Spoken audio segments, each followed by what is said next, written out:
Hey y'all, Deborah, Blue Moon Oracle here. This new moon has got me feeling all kinds of fucking rough, and this is the best I could do, is just be here and show up for y'all.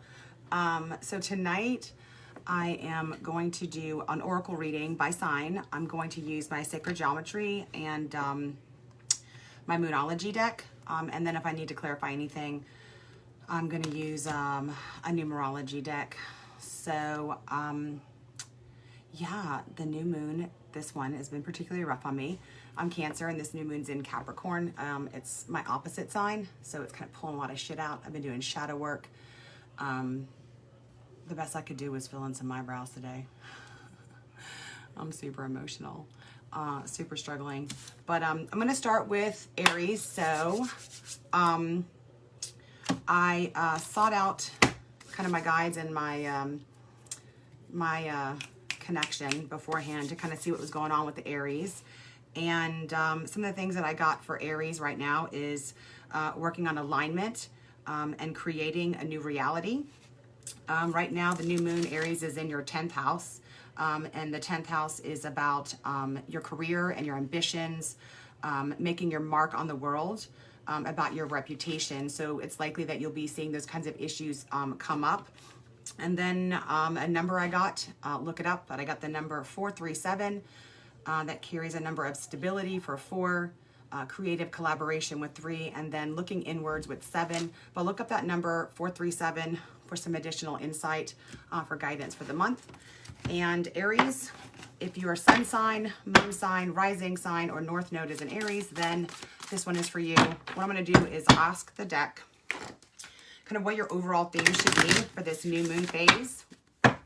New moon is about setting intentions for what you want to attract into your life. You can use the power of the new moon energy.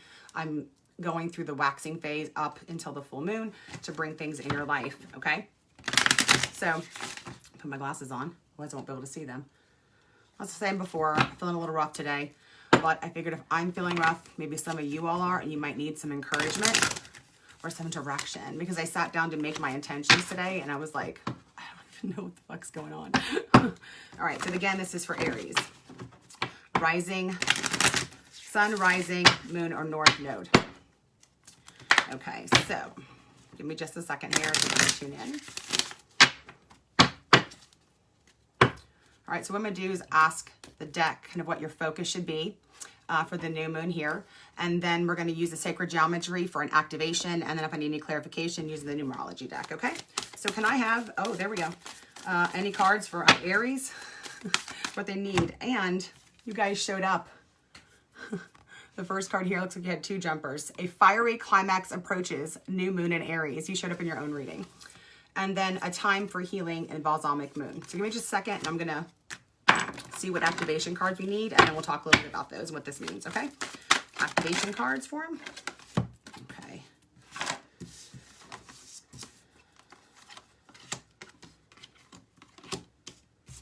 This is my first time doing a big reading one at a time, so bear with me, y'all, okay?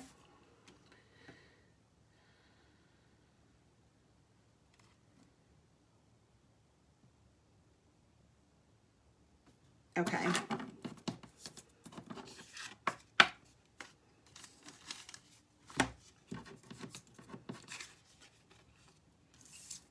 So a fiery climax approaches the full moon in Aries. You showed up in your reading. That means it's totally authentic, and that's super awesome.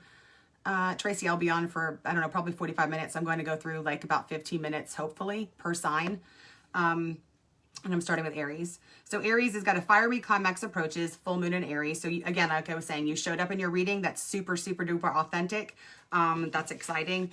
The full moon in this deck, so no matter when this shows up, what this tells me is that there's been like a momentum building in your life. And with this new moon being in your 10th house, this is probably likely around your reputation, something to do with work, and making your mark on the world, something that's, you know, kind of around your soul's purpose. And, you know, Spirit was telling me that there's some alignment needed. And I think this time for healing card kind of reiterates that. So something big's coming. And I think it's time for you to prepare for that big thing that's coming into your life. Lots of changes are coming. The 2 activation cards you got are belief, number 11. So you can take a screenshot of that so that when you meditate, you can take a look at that. This has got master number 11. That tells me that the divine is supporting you. That's a pretty big deal. The frequency of belief supports your sense of self-worth based on your gifts and talents and a strong connection to the universe or source. And then you got delight. The frequency of delight supports our capacity to create and experience feelings of intense joy and happiness. The more delight we feel, the more delight we evoke in others. Here, you can take a screenshot of that. You're going to meditate on that. Okay. So here it talks about a time for healing. And what I'm seeing here is lots of solar plexus, chakra, and then sacral chakra stuff here. And there's going to be with something coming up with work. It looks like what we're needing to hear to make it through to this fiery approach is going to be some self-will, some self-determination. So for me, what I do when it comes to dealing with the solar plexus is I do affirmations, to build self-confidence up. And then a good crystal for that, of course I don't have that right here right now, would be like a tiger's eye. And then this pink also indicates healing. That's here, kind of reiterating what jumped out here in your balsamic moon. So it's like resting, taking care of yourself, because something big's pretty much coming up. And so in context for this new moon reading, it looks like some intentions that should be set for you would be focusing on self-care, learning to have a little bit of fun mixed in with that healing, and then having a belief that what you're working towards is going to come to, fruition for you, Aries, okay? And again, your numbers that you got, Aries, are 437, talking about alignment and creating a new reality. You'll screenshot that belief, give it one more time for your meditation and delight. That's exciting. Showing up in your own reading and a fiery climax approaches. Okay, and that's that for my Aries. Trying to see how I'm doing on time because I don't know how long it's going to take to do everybody. So next we're going to have my Taurus. Put these back in here, shuffle that up. So when I was seeking spirit on this is Taurus, sun sign, moon sign, rising, and your north node. So north node is going to be where you came here to learn. So if you're interested in growing and seeing, like what your life lessons are, your soul's purpose, then you want to look at what your north node is and follow that, astrologically speaking. And that's talk about some serious growth and release will happen with that. So again, this is Taurus, sun, rising, moon, north node. And so when I was seeking spirit about what was going on with y'all and what kind of messages they may have had before we get to the cards. Y'all have been doing some work. Looks like some of y'all are breaking some karmic patterns and going back to the past and revisiting some of those past traumas, past issues. And what Spirit was showing me is like, good job, because it's manifesting now into your present life. So as you're going back to deal with those issues, looking backwards, looking to childhood, looking to deal with issues that you have with your parents, or maybe even things that you might have done when your kids were younger, that you're going to begin to see the results of that manifesting in your own children and in your own life now. And this is a time that it's coming in. So, Spirit's like, good job, like amazing. Breaking karmic patterns is a big deal. And the number that I got for you is 813. And the number 8 is again, another message that you're breaking those patterns. 1, that's a beginning, right? And then 3 tells me that, Spirit is with you. There's collaboration there. There's creative expression going on. And then together, those numbers all even out to 3. Again, that's a spiritual number. That's a collaborative number. Keep doing what you're doing. And that's just super awesome. I just got a really good spirit feeling, about the work you're doing. But I also felt like, I don't know, you're doing deep work. And those of you aren't, you can tap in. Like, this is the beginning. It's a new moon. And you can tap into what the collective or the Taurus is going through this month. And it's not too late because the call is going out to, all of the collective there. All right. to ask the deck what kind of Taurus, Sun, Moon, Rising. I always say that out of order. And North Node. Need to focus on big picture for this new moon in Capricorn. It looks like for Taurus, your new moon in Capricorn is in your 9th house. This has to do with your great cosmic quest, higher learning, spirituality, self-improvement, and the big picture. I mean, you guys are doing it, man. And this is the time to either continue to do that work or like take it up. All right, so I'm gonna ask for a card for Taurus from my Moonology deck. Oh, already jumped out. There we go. I got 2. And this, oh, I thought that didn't belong there. Okay. And then sacred geometry will be for an activation. What needs to be activated? So the sacred geometry is about activating in the subconscious what's needed to kind of move into this new territory in this new space. Let's see. What do we got for Taurus? What do we got for Taurus? What kind of activation does my Taurus people need? All right.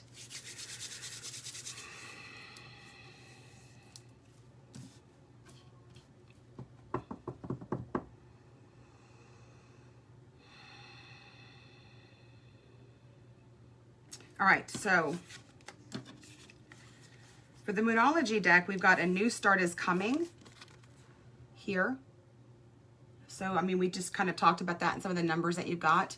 But it looks like in this card to me that you've been working on some of the kind of foundational issues, meeting your fundamental basic needs, like your earthly and your material needs, dealing with, like I said, going back in the past, so some of those root chakra, sacral chakra issues.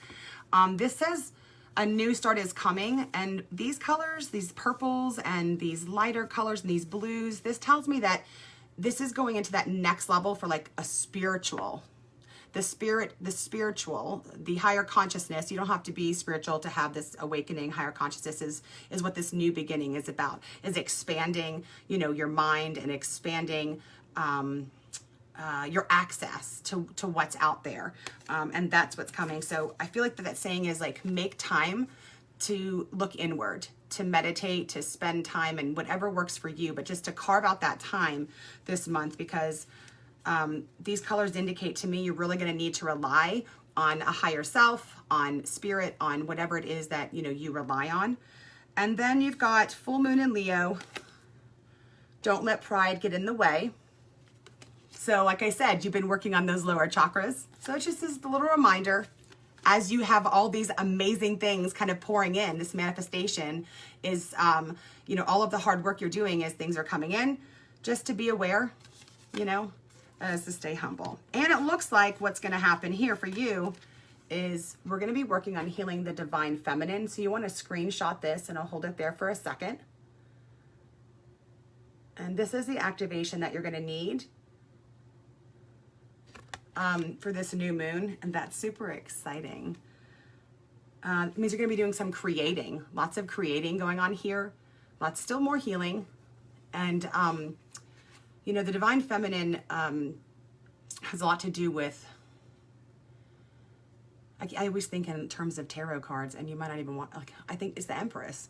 So, bringing in, it's the Empress, it's the High Priestess. It's a combination of the spiritual and the subconscious, and the flow of emotions with that creative expression. So it says the frequency of the divine feminine supports our receptive, nurturing, and soft side, allowing it to express itself openly and helping us to connect to our intrinsic understanding of our connection to all of creation. So I'll let you see that again and I'm trying to hold it still, take a screenshot. So the way that sacred geometry works is the shapes, the colors trigger things in the subconscious to prepare you or to activate kind of what's needed. I mean, and then in this situation, Taurus, like with this new start coming, you guys are entering into an area that's a little unfamiliar for some of you. And super exciting, super exciting. Stay grounded. And I think that's what this card is telling us. As you kind of travel into those upper chakras and you start having these experiences that are going to be pretty amazing, I think this card's just saying stay grounded, okay? Good job, Taurus. And again, the number for you all was 813. You've been breaking karmic patterns. And then focus for intentions this month is going to be to spend time in meditation, spend time connecting with the feminine and the divine feminine, and making sure to ground yourself and carving out that time. Let's see. And continue doing the work that you're doing, because it's manifesting, it's happening. Wow, y'all are amazing. Okay. It literally took everything for me to get up this video today. I was like, I'm not putting on my fucking makeup. I might draw an eyebrow on or two, but that's about as good as it was going to get for me today. I'm a Cancer with the Cancer rising. The moon really affects me. Not to mention I have, emotional issues.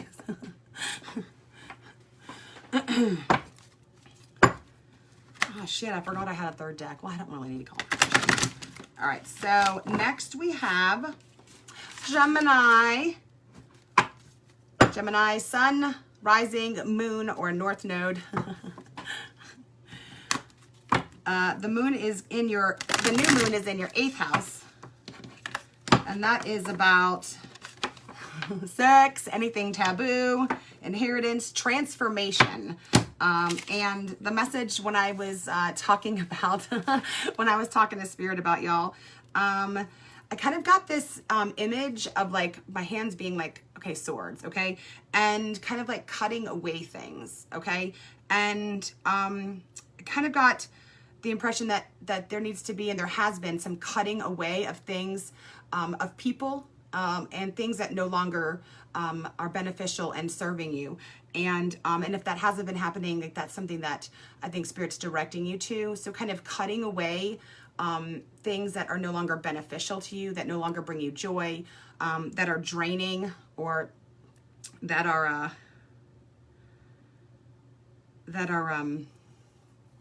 I don't know, blocking you, because there's emotional fulfillment. There's emotional, I got like something like the 10 of Cups kind of came to mind.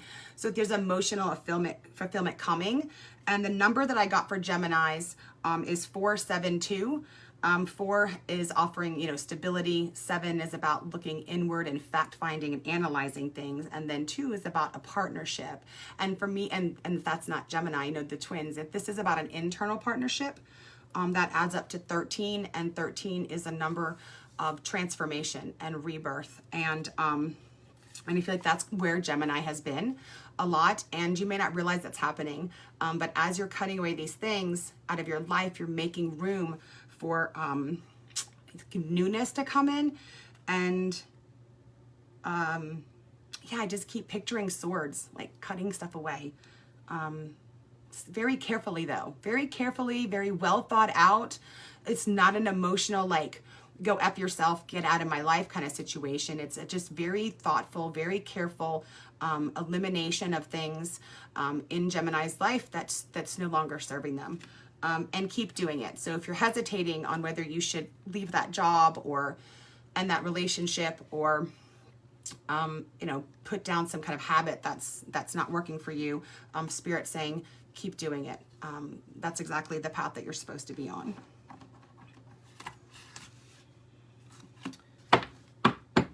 And so again, the new moon being in your 8th house, that has to do with debts, sex, anything taboo, inheritance, and transformation. So this could have anything to do with any one of those things for this new moon. But I'm going to ask the cards again for my Geminis. What should be the focus? I need a drink. I've got cotton mouth. I'm probably talking way too fast. My last. My other videos have ended up being so damn long. And I did like collective readings, like by element. This time I'm trying to do one at a time. I love y'all's feedback. Be a little nice. I am a Cancer. I can be a little fucking sensitive.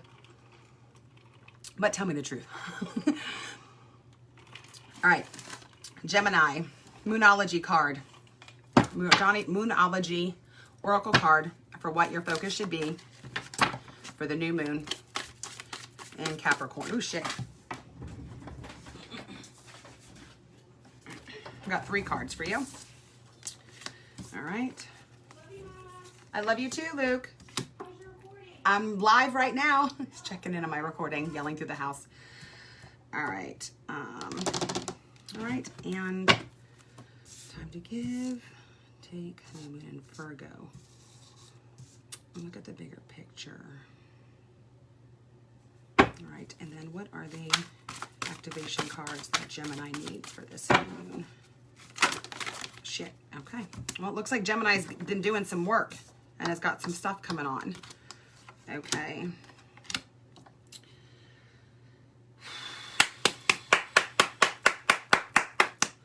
Okay.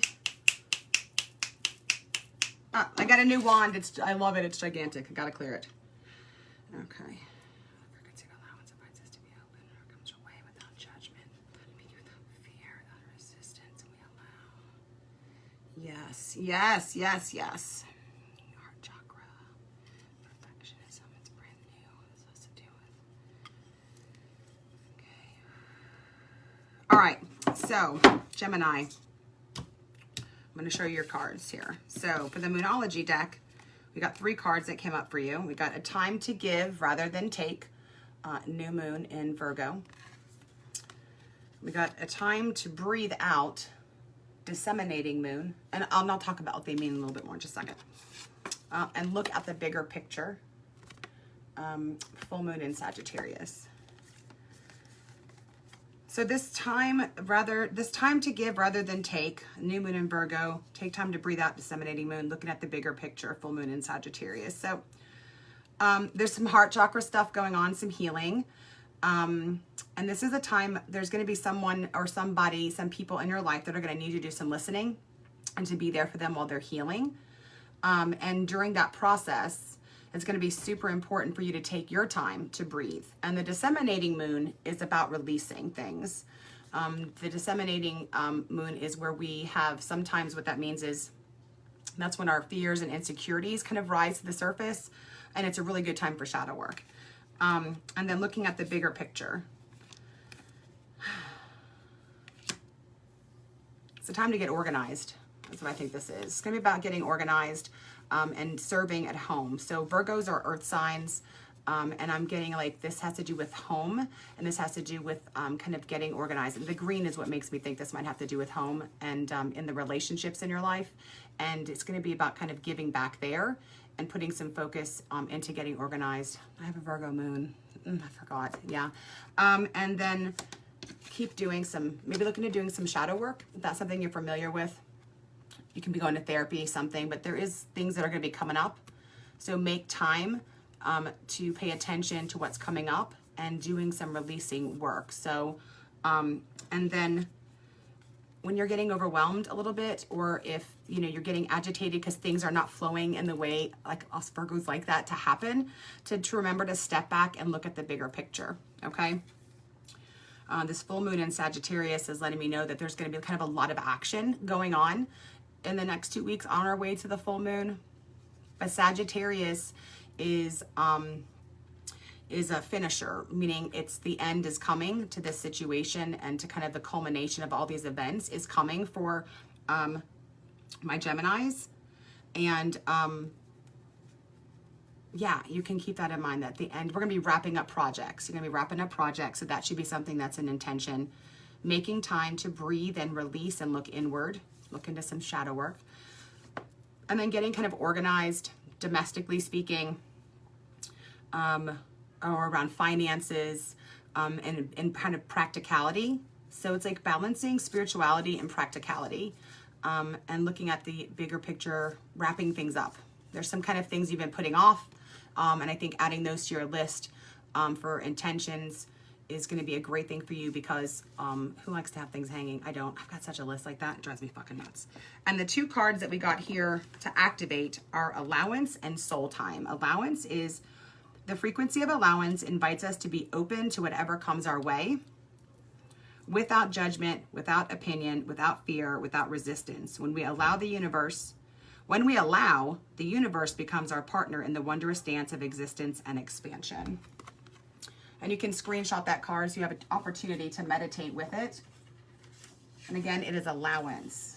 So there's going to be a need for some flexibility in the next 2 weeks. and kind of being open, you know, to what comes and surrendering.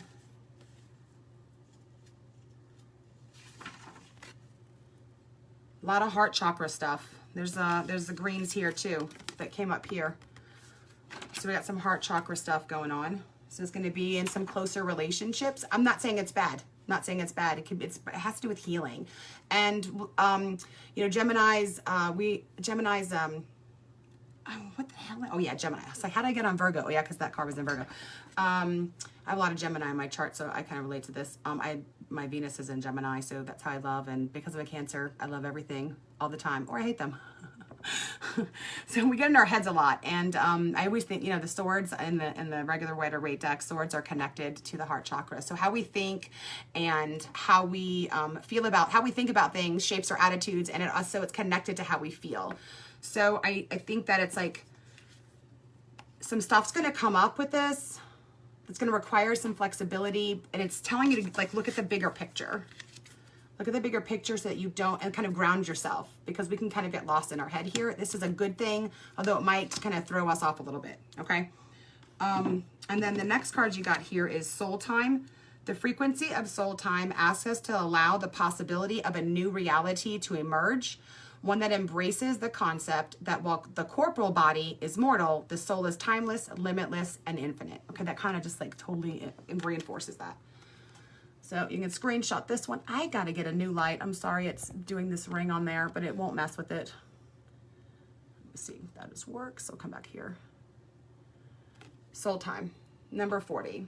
So this is about stability. The number 4 is like a root chakra number. It's about grounding. It's about stability. It's about being connected to the earth. But the 0 is here with it. And the 0 is an infinite number. It's a constant number. It represents the divine.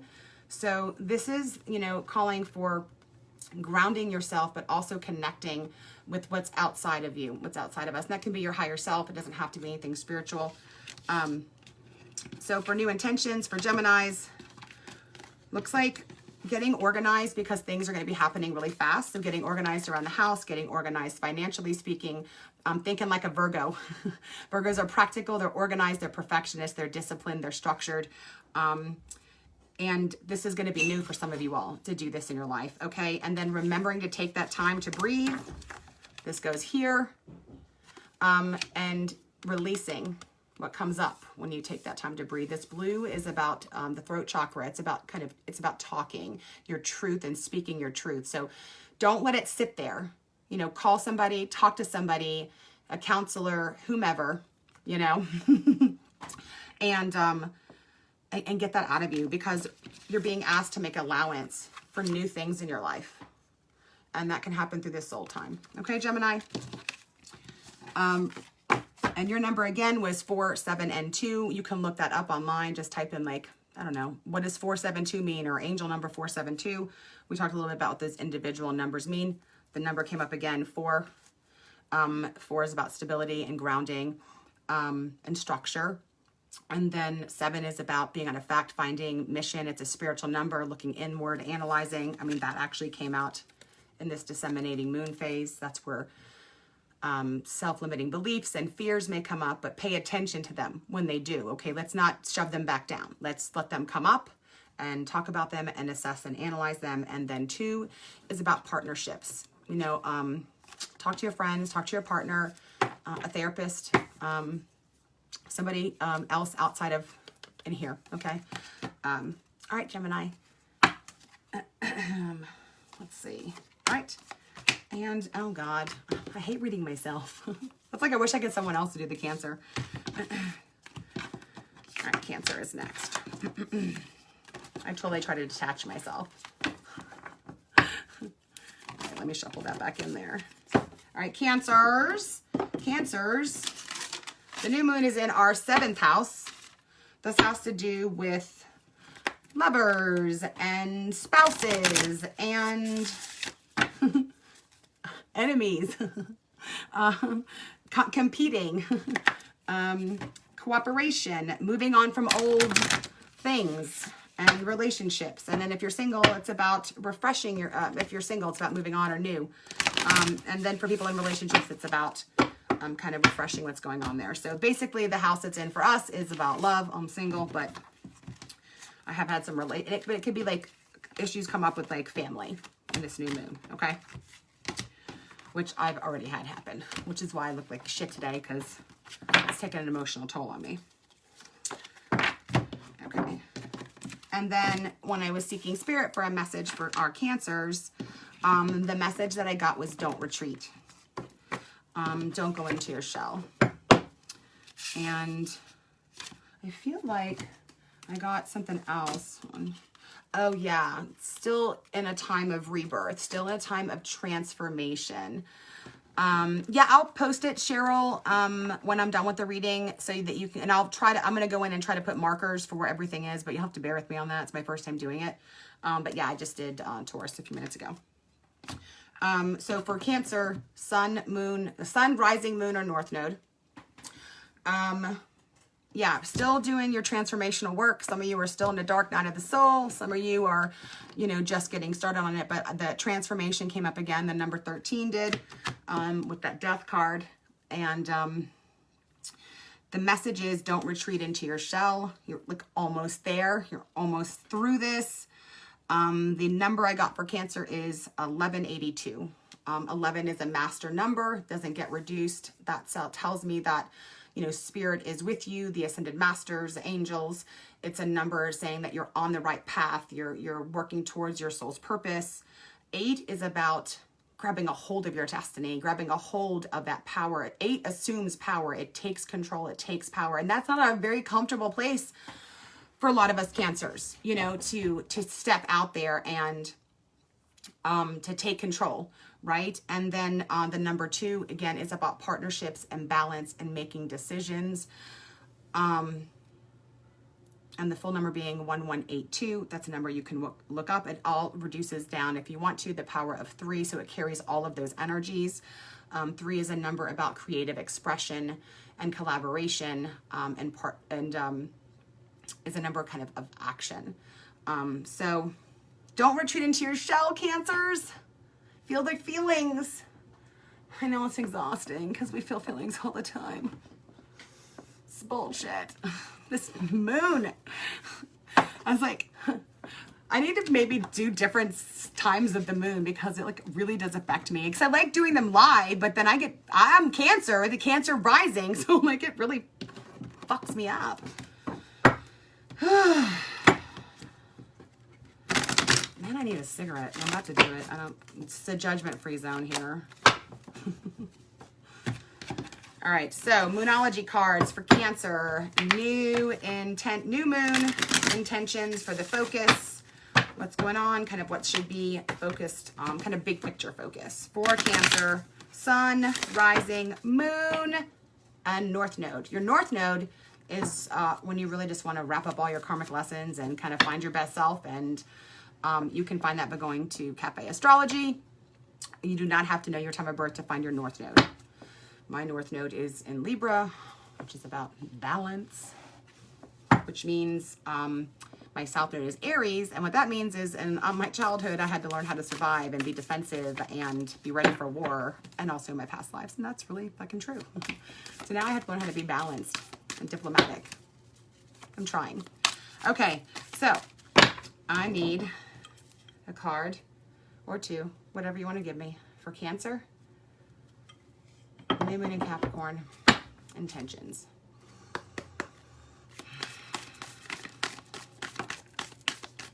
All right, so 1 card for Cancer. Speaking of, a win-win forecast is in the outcome. Ironically, it's a full moon in Libra. All right, let me see what activation we need, and I'll talk a little bit more about that. I might have to get clarification. I might have to get clarification because I'm a Cancer, and then I don't want to confound my own shit into it. Okay, what activations do Cancers need this month? Don't go in our shell. Continue our rebirth. Number 1182. Hell yeah, that's what the fuck I'm talking about. Prosperity. Let's take a picture of that and meditate on that son of a gun. prosperity. It says, the frequency of prosperity supports our feeling of well-being by allowing the inclusion of everything that makes our body, mind, heart, soul, and spirit sing. It invites us to express ourselves in joy and celebration of the abundance and riches that the universe provides. Okay, that number 9 is, oh shit, 3 and 6 is standing out to me. But number 9, I have to look at something real quick. Okay. Yeah. So this has the numbers 3 and 6 here, 36. So that carries the energies of 3. And we talked about that. It's like creative expression. Comes from like the sacral chakra area. So anything that has to do with like expressing your emotions and the flow of emotions. And then 6 is about balance and harmony internally and then outside in your home domestically. But together they come up with 9. So some of you all have a calling, and this is maybe new, into like a career of service, of giving back to the community, or maybe you are thinking about doing some volunteer work. But this is prosperity. So I think it's like, go ahead and try to get paid for doing whatever it is. And then a win-win forecast is in the outcome. Both of these cards are telling me like the main focus, I think, for Cancers needs to be like gratitude and then focusing on manifesting abundance through like affirmations and gratitude. Finding balance. This has got purple in here. So that's definitely, you know, third eye stuff. Full moon it's getting close. It's getting close. It's getting close. Lots of balance. I'm going to need clarity only because I'm a Cancer and I don't want to like give myself a reading. Which I feel like I'm accidentally might be doing. No, I'm not doing it. I just feel like there's like this feeling of like, I don't know, like losing faith or hope in a situation for for Cancers right now, or Sun, Moon, Rising, or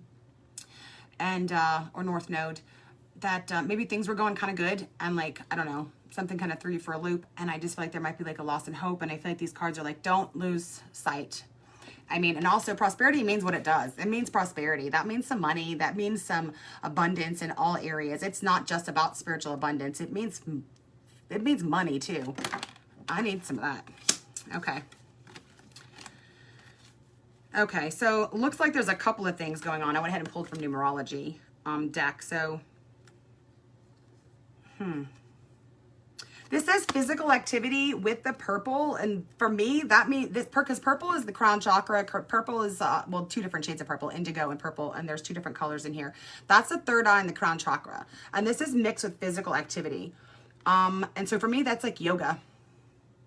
I just feel like you got to get some of that extra energy out, and we need to get some of that shit just kind of pushed out of the system that's kind of blocking some of this stuff. And then of course patience, which a win-win in the outcome is being forecasted, lets me know that we're just not there yet. So patience is being needed for Cancers right now. And good work, because this is karmic completion. So like a lot of y'all, and I know I have been doing the work of looking inward, of dealing with shit, of facing your shadow. And this is saying like, karmic completion is coming. So keep closing out and keep pushing forward. Don't go in your shell is what Spirit said. Don't go in your shell. We can't go in our shell. This time we got to stay out of our shell. Physical activity. Running too. Also, I forgot. Running is another way to kind of loosen up some of that stuff in there and to get some of that energy out. Whatever your activity is. During that time, listen to some music. To stimulate third eye chakra stuff for some insight, okay? And then again, screenshot this. Prosperity is coming, Cancers. Oh, that looks better there. Screenshot that. Meditate on that. Invite prosperity into your life, okay? Make time for your new moon intentions, Cancers, for physical activity, to continue the work that you've been doing, shadow work. And then focusing on patience and balance, what that looks like for you. So when you sit down to write your intentions, and I did want to add this, people who write down their goals are 42% more likely to accomplish them. And when you share those goals with another person, so you can comment on this video once you wrote down your new moon intentions and goals and wishes, are 91% more likely to kind of achieve them. So when they have someone they're accountable to. So, yeah. All right, Cancer. Don't go in your shell. Number 1182. Still in that time of rebirth, but hey, we're almost done. Karmic completions is around the corner. Let's have some patience. Work some of that shit out with physical activity. And keep repeating prosperity affirmations, okay? All right, Cancer. I don't know how to close it out. Peace out, Cancer. Okay, next we have Leo. Leo, the new moon is in your 6th house, and the 6th house is over our daily routines, our work, our health, our duty, and responsibilities. And when I sought out a word from Spirit, angels, guides, ancestors, what I don't even know. I know it's something out there, and it talks to me, okay? Lots of them do. Specifically, not sure who this was. Okay. So Leos, I've got fiery, I've got some temper, and I've got some action. So there's a couple of things going on with my Leos. But the word that I got is, it's just purging, okay? So you may have had some periods of outburst, I don't know, lately. But, you know, don't beat yourself up about it. It's been a part, yeah, that Leo power for sure. It's been a part of a purging process of getting that shit up. I just think about, like, I hate to go, I used to be like, but like turning up the heat when you're purifying gold, right? The dross kind of rises to the surface. Another word I got from Spirit was to let it go. Let it go, let them go, let it go. I don't know if it's a job, if it's a person, if it's a situation, that it's time to let it go.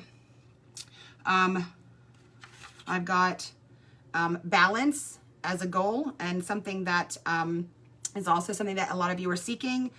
And then I've got like balancing that fire with the love, like the Knight of Cups and the King of Wands kind of energy, and just kind of balancing that out. Yeah. And like, you know, we're just, and hey, look, the King of Wands is right side up, so it's not that, it's good. At least we're not upside down, because I've been upside down myself a few times. And allow the gentleness to emerge. And allow the gentleness to emerge. And then the numbers that I got for Leos is 447. So that's a 4 is a number about balance. It's got the energies, feminine energies of 2, and then the energies masculine. It's a masculine number. It's about structure and balance. I think of the air. I think of the Emperor, and you got that twice.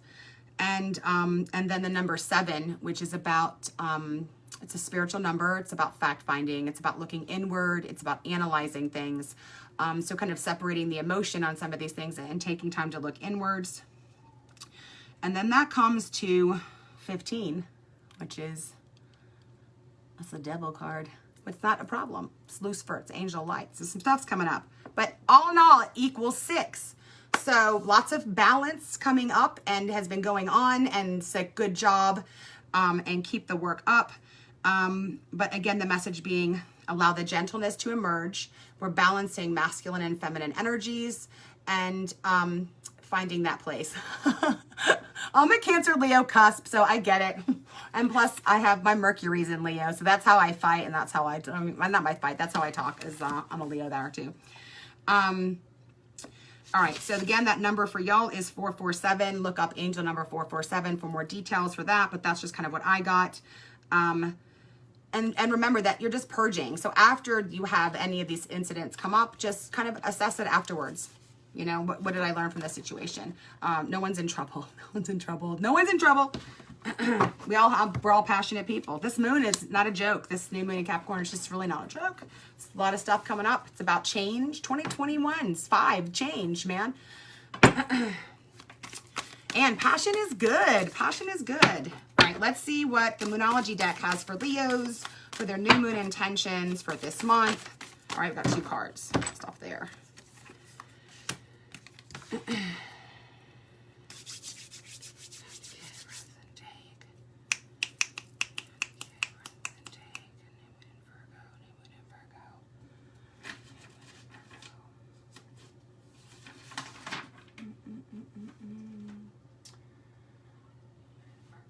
Okay, and I need an activation card.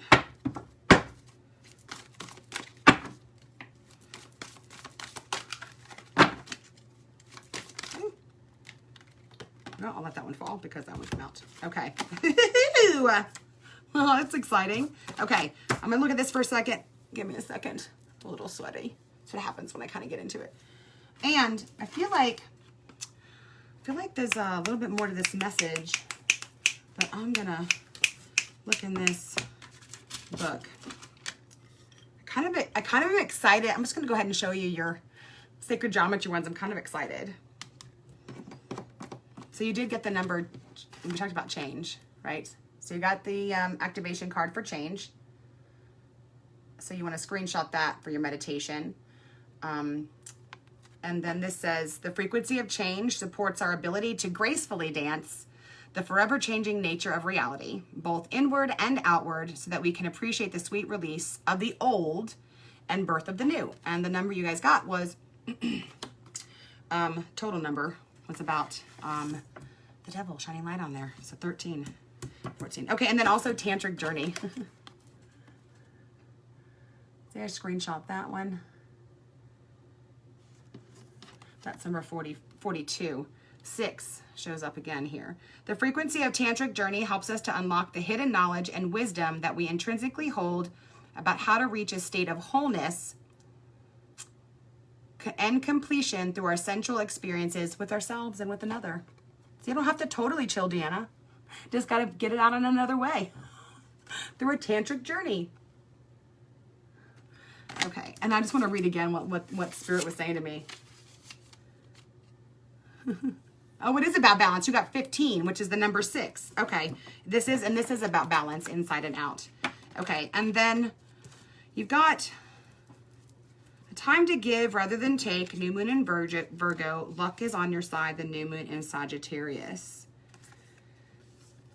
I feel like the answer for this one is in the book here. I gotta look this one up. I just don't want to miss anything for you. I'm not too prideful to look it up.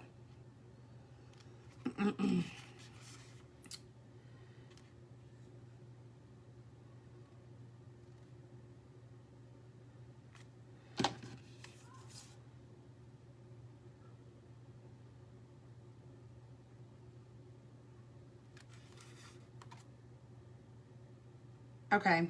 Yeah, this is about being of service to others. That's what this one's about. It's about being of service to others, coming from that place in the heart chakra, in love and service. And by doing so, this is saying that you're going to bring in prosperity. So this is kind of getting out of ourselves and then being in service to others. Virgos are practical and nurturing and organized. I don't know what that, some of you that might look like I talked about this earlier, some of them might look like some structure around the house. It could be volunteering.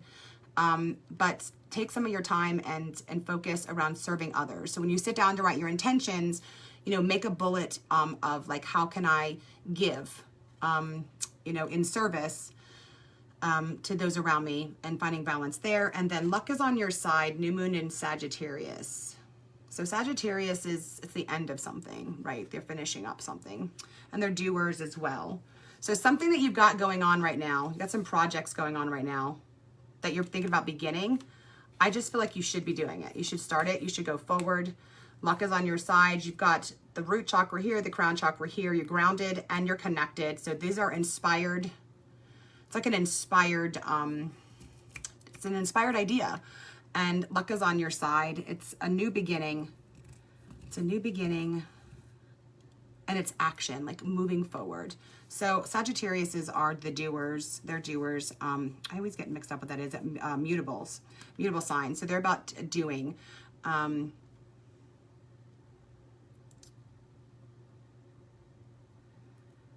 they finishers? I get fixed there, but I feel like there's a new project, and that it's going to go really well. But I'm gonna look this up too, because now I'm doubting myself. I'm sweating. New moon in Sagittarius. You got 2 new moons, 2 new things coming up.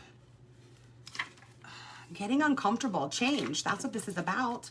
That's what this is about. It's about change. So you're being asked to do some new things this new moon. But change, you know, change isn't bad. I think what makes change so bad is just our resistance or our fear of it, right?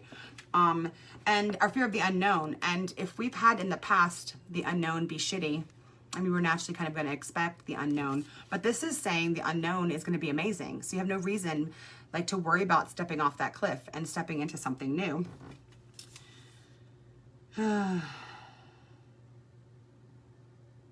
And this is a wonderful time to start a new course, to start a new time of study, to start a new business, to start a new project. And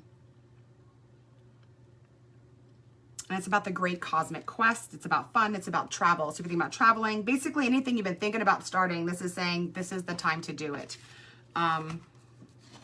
So think about what can you invite in your life for fun, for travel, for experience, for learning. What have you been kind of thinking about in your head with doing? What have you been thinking about doing? But kind of put it into the back of your mind. Just go ahead and go for it. Okay, and so just so you have it, you have your geometry card for change, and then you have Tantric Journey to get you prepared. And then, my Leos, your number is 447. Balance, okay? Balance. Allow the kindness and gentleness to rise. Express your passion through your tantric journey. Okay. Next we have, after my Leos, we have my Virgos. And I need a drink because I'm sweaty. How y'all doing out there?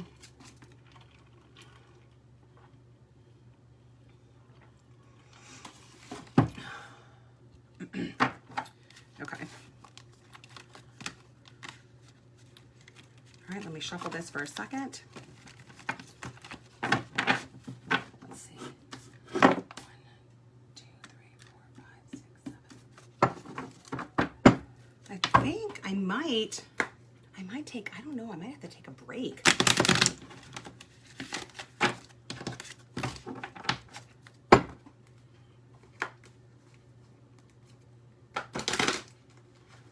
Okay, next we have Virgo, Sun, Rising, Moon, or North Node. New Moon intentions. And if you're just joining us, I am using our Moonology Oracle deck. I'm letting whatever cards jump. So sometimes one, sometimes it's two. To kind of give you an overview of kind of your new moon intentions. And then a Sacred Geometry Oracle card for what needs to be activated for what you got coming in these next 2 weeks through the new moon process. And I'm lighting a cigarette. This is a long reading, okay? And for my Virgos, the new moon is in your 5th house. That has to do with romance, creativity, kids, love affairs, your pursuit of pleasure. Known as the house of fun. So got a lot of good stuff coming on. Good time for the law of attraction. So this is a really great time for Virgos to be writing their ideal wish list down. And I talked earlier that when you write down the things that you want, you are 42% more likely to kind of get those things, to manifest those things. And when you hold yourself accountable to someone else, your chances increase greatly to kind of bring those things into life. So this is about writing your new intentions. All right, so when I talk to Spirit about Virgo, I got the number 9. But I got the number 9 in regards to like the Hermit. So there's been a lot of kind of, and you are the Hermit. When I think about it, I wasn't thinking about that. The Virgos are the Hermit. But it seems like lately what's been happening is that lamp has been on and just showing you a little bit at a time of like what's right in front of you. And you've been looking inward and you've been spending time alone. And I feel like what Spirit's saying is it's kind of time to come out of that. We don't want to go into like an isolation place. And you've been healing your heart. You've been healing some pain and some wounds. And so I got like, not that this is happening. This is not a prediction. This is just kind of an imagery of what I've got to kind of explain to me, like what Spirit's saying, okay? So, I mean, you've been healing a 3 of Swords, kind of heart, grief, pain. And instead of closing that back up, Spirit's saying, open it, like let your heart break wide open and allow that to be released. And then he's asking, then they, Spirit's asking, universe is asking to step out of that that space of kind of being inward, looking inward, and to be vulnerable, and to come out, and to you know, be open to love. And some new passions and some new ideas are emerging, and this is just part of like the growing pains, basically. And then the number that I got for you all was 494. 4 is about stability and balance of the feminine and the masculine energies. I'm talking about internal balance. 9 is about, in this aspect, 9 is about like pursuing, it's a humanitarian number. So it's about like giving out to the community, giving back to the community. Some of you are being called into a spiritual career or a career where you're giving to people. And it comes to the number 8. So ultimately what this is saying is 8 takes what it wants. 8 sees what it wants, and it assumes power, and it takes it for itself. Okay, so there's an encouragement from Spirit. So whatever it is that you're wanting, whatever it is, Virgo, that you're wanting to go after, or you wonder, is this for me? Spirit is saying it's up to you to reach out. You got to come out of that hermit. You got to come out of that space, and you've got to reach out and get kind of uncomfortable, and then take what it is that you want and make it yours. And the Ace of Wands is kind of the image that came to me too with this, is that it's a new, like a new passion, a new beginning, a new seed, a new fire, and it's yours to nurture. But that you are not alone in this. You've got the number 494, it comes to 17. It's a new beginning. It's 7. It's a spiritual number. 8, you know, it's karmic. This is fulfilling your karmic destiny. This is fulfilling your life's purpose. And by you kind of stepping out into this uncomfortable place, Virgo, like you're breaking patterns and freeing yourself from some karmic debt, and just step out. Like I think of the Fool card. I can't help but think of everything. You know, stepping out off that cliff, and just not everything has to be planned. Not everything has to have a full-on plan at the beginning, but let's see what the Moonology cards can say if you can add to that. But good work doing what you're doing. You've been doing the hard work. You have been really opening up yourself, and you know, Spirit is with you, and, you know, whatever your spirit is, your higher self is guiding you. I just feel like this, I feel like very grounding and calming, like feeling. I don't know if it is you have been grounding, or if that's like just an encouragement of like grounding and calming. And, you know, to have no fear in doing whatever it is you're doing, because the same thing that's been getting you through what you've gone through is going to be with you as you step out into this unfamiliar territory. Okay, so what new intentions should be the focus for my Virgos? I have a Virgo moon, so I analyze my feelings while I'm having them. Oh God, you got a lot of cards. Come on, might as well take them all. It's 4 of them.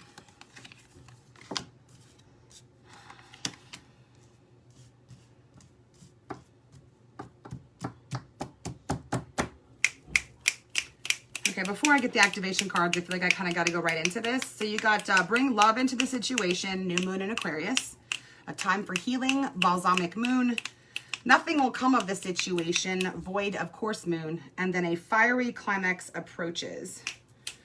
I mean, it's kind of like, a promise is going to be fulfilled. I mean, in this card here, this is about that flow of spirit, you know, through the body, through you, bringing spiritual love into the situation. This has to do with water. Water has to do with the sacral chakra too. So this is about connecting. So making time to connect in meditation and in private time with spirit, and using that, you know, the intuition and strengthening the intuition and the crown chakra. And that's reiterated here. We're still healing.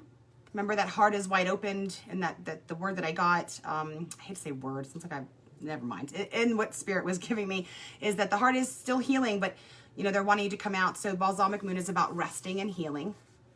And that's where you're going to find that, is in that time that you spend and carve out in your intentions, to spend in meditation, in prayer, whatever that looks like for you. Journaling, is just to make that time to get quiet and to bring love, whether it's from your higher self or from the universe, spirit, deities you work with, guides, ancestors, whatever that looks like.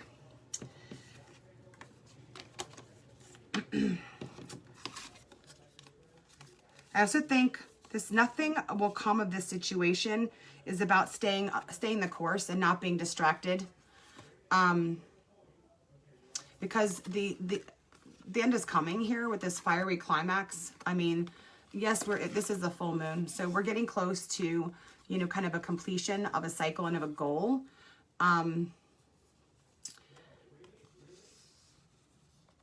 Let's not get tripped up in the details. I feel like that's what this is saying. Like, let's not get tripped up in the details and kind of going down. What's a way to say that in an intention? Because that can get us off course.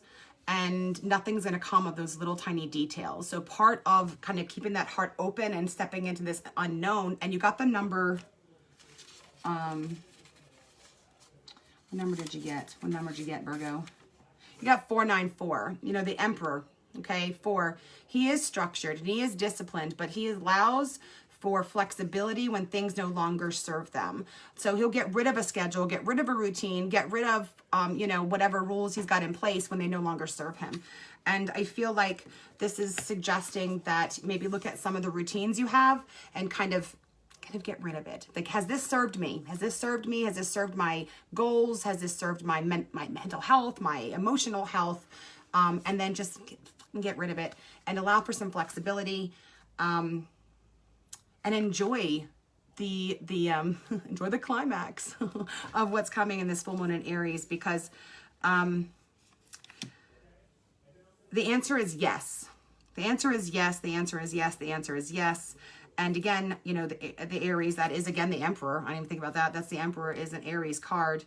And that's going to be needed, is that structure, and that's your strong suit. So, I mean, reevaluating your routines and your plans and your structures, getting rid of what no longer serves you as it pertains to that, but not getting caught up with that, staying focused on the healings too, and the spirituality. So it's like balancing spirituality with practicality.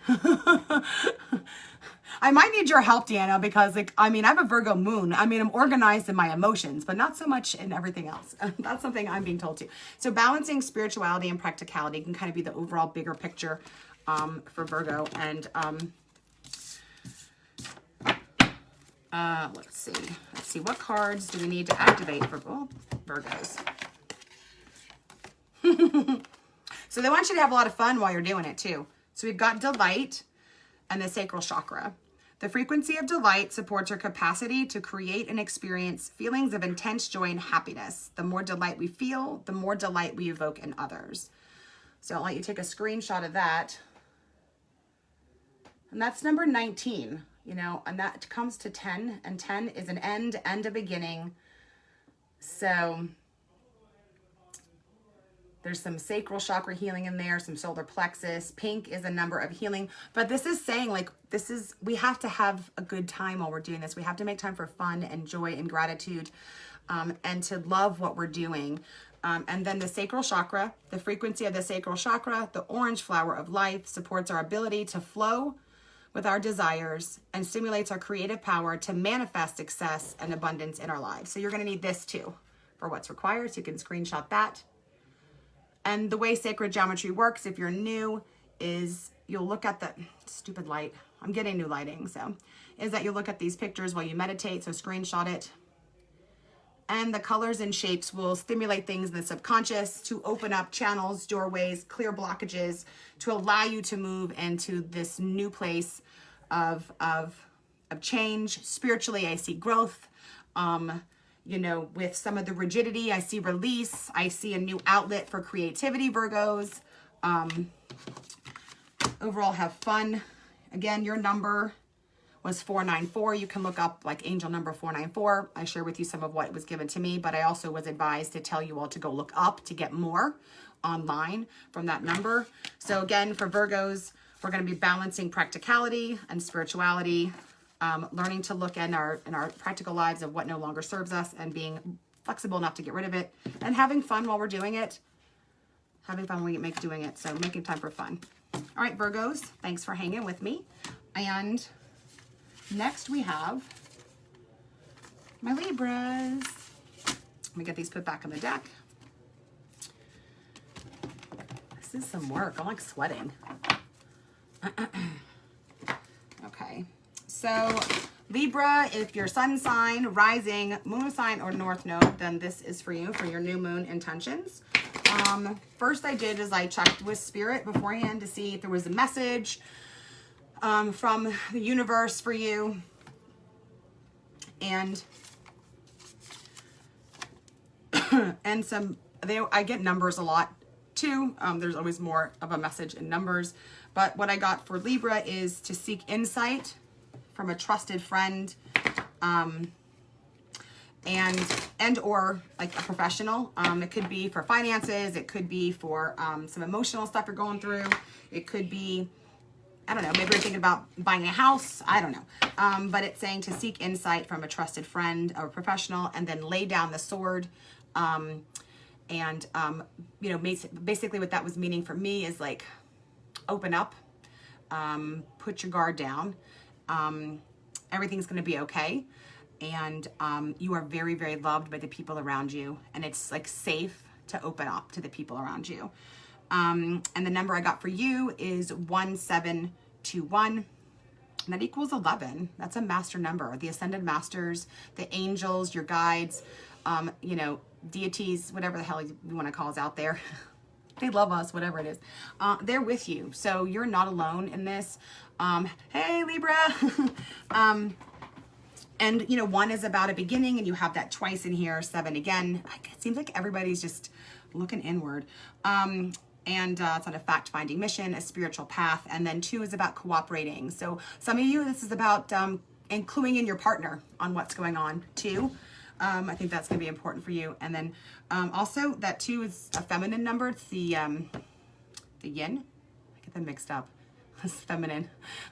So that's also with healing the feminine, or look into healing the anima and animus. So healing the anima as a part of that too. So again, finding balance, putting down the sword, and confiding in what's going on, good or bad, in a trusted professional or friend, and seeking some advice and insight from a Libra. Oh, how did this card get in there? Okay. All right, I've got this shuffled. I'm going to shuffle this like 2 more times. Oops, I guess not. Libra is my north node, so that's my karmic lesson, is to learn how to be more like a Libra. Finding balance and thinking of others more often, being more nurturing. Some of that's kind of easier because I'm Cancer, but some of that's hard for me because I'm a Cancer Leo cusp. Talk about being like on a really crappy cusp. Okay. All right. Can I get, I feel like I got to do it one more time. Libra. Libra, Libra, Libra. New moon intentions for my Libras. My mom was a Libra. All right. Libras. Okay. I got 2. The impossible, meditate and contemplate. I mean, it's kind of interesting because you kind of see a theme going on for like the whole collective. You know, one of the things I've learned in doing like the shadow work and doing all this healing stuff is that, I mean, as I heal, like it helps you heal, and as you heal, it helps me heal. And I mean, it's all energy. We're all connected. We're going through a lot of the same stuff. I mean, collectively, some of us should be having a sigh of relief. The 20th can't get here soon enough.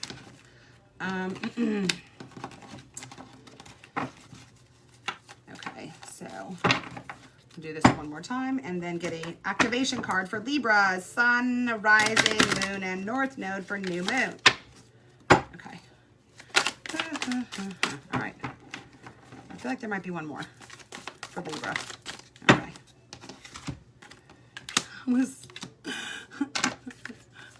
I love when I'm right. I don't know why. I want it to always shock me. I just want it to shock me all the time. It's so hard. Oh, God. Okay, so Libras. My energy. So, I mean, if y'all could see some of the weird stuff, weird shit that I do. Like, I'm trying to hold back from my weird shit that I have to do sometimes to clear my energy. Like, I'm trying to, like, it's my new selenite wand. This is my other selenite wand. It's kind of jealous because it's like bigger. I gotta still hold on to it. I didn't know it was gonna be so big, and when I saw it, I was like, oh, I'm sorry, I still love you. I keep this in my purse. Okay, so Libra. Libra. We got believe in the impossible, blue moon.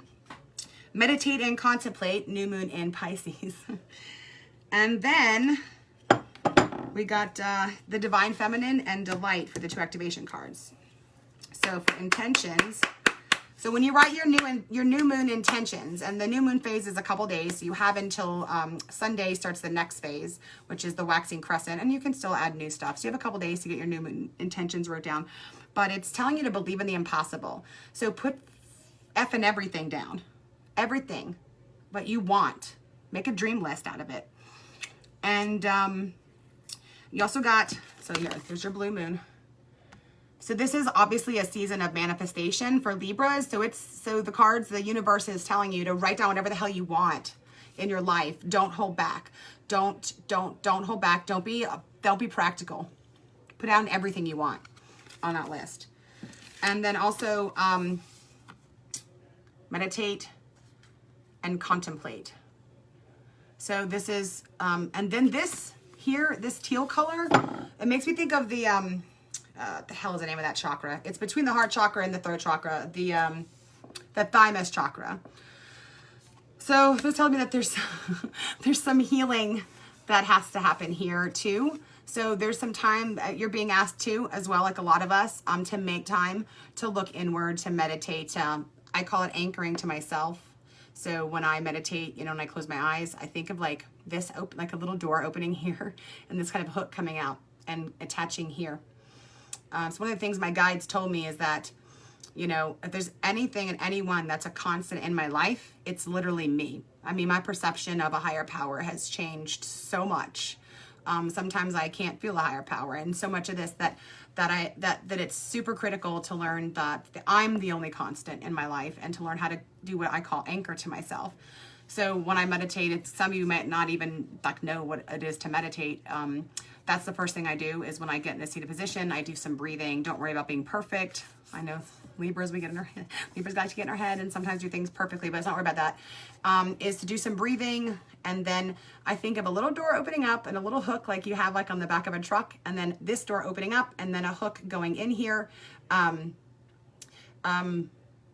Hey, do you mind it's Princess to not try to give readings on our readings? Thank you. You can inbox her instead of trying to get a reading on here. So rude. Advertise your own readings. Thank you. God, I'm trying to there we go. Okay, sorry about that, y'all. I'm half Leo, so I'm a little bit confrontational. Okay, so back to what I was saying. Picture like a doorway opening here, and then this third eye kind of settling down into the heart chakra, and kind of feeling that it feels kind of like you're just anchoring into something. So making time to do that. So working that into a commitment. So like the way that would be written as an intention would be, I meditate daily, or I make time to, I make time to meditate every day, and then actually committing to a time, something along those lines. So rude. Yeah, that's my Leo side. I ignored it a couple times, and it just got really frustrating. And then also I feel like with this thymus chakra stuff, just so you know, the thymus chakra, the lymphatic system is connected to that. And some of the psoas muscle is. And so whenever I see this kind of color, it has always indicated to me that there's, some deep healing that has to happen, but it's almost through. Some of you may want to reach out, maybe get back in therapy, or maybe kind of bring up some of the stuff that's coming up, because the next phase when it's here is to come up here to be spoken about. But drink lots of water to kind of flesh that out as well. Doing something for the lymphatic system. Thinking about that. Like I do hot and cold showers every day, and then I end with cold. That kind of gets the lymphatic moving. But healing is happening here, and this is going to be healing of trauma and past life stuff. So it's kind of deep and painful, and it can be. So, you know, reaching out to other people. I think I talked about that in the number 2 that came up in your number 1721 is to, like, you know, reaching out to your partner or to someone in your life, and then making sure you're talking about what's going on, because, you know, some stuff's going to come up. You're going to be fine. It's going to be okay. Still, it's good stuff. It's about to be talked about. And then the cards that you need to activated to be able to go forward is the Divine Feminine.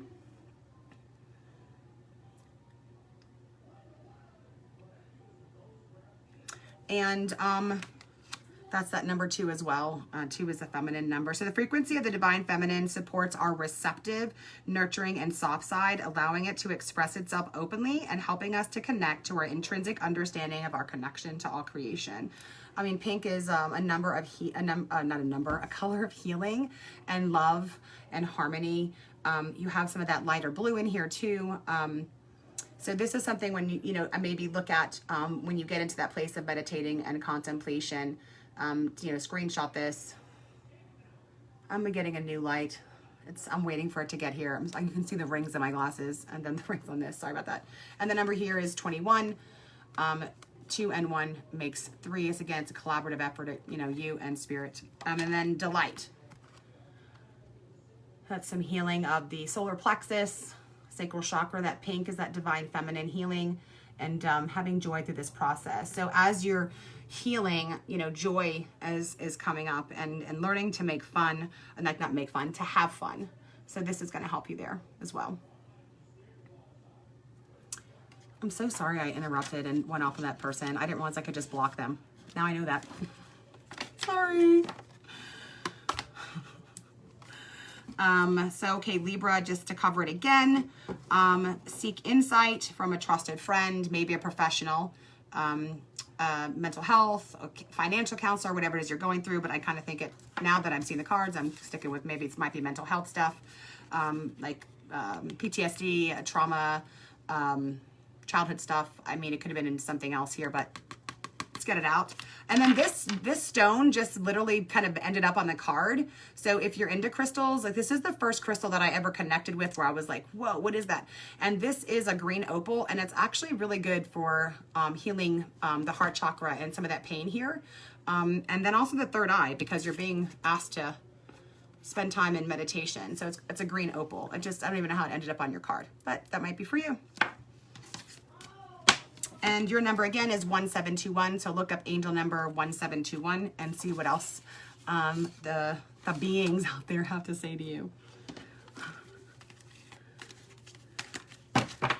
Okay. Whew, I need a drink. Oh, another thing with healing Divine Feminine, hydration, super important. I think I said that for the lymphatic system, but also for hydration.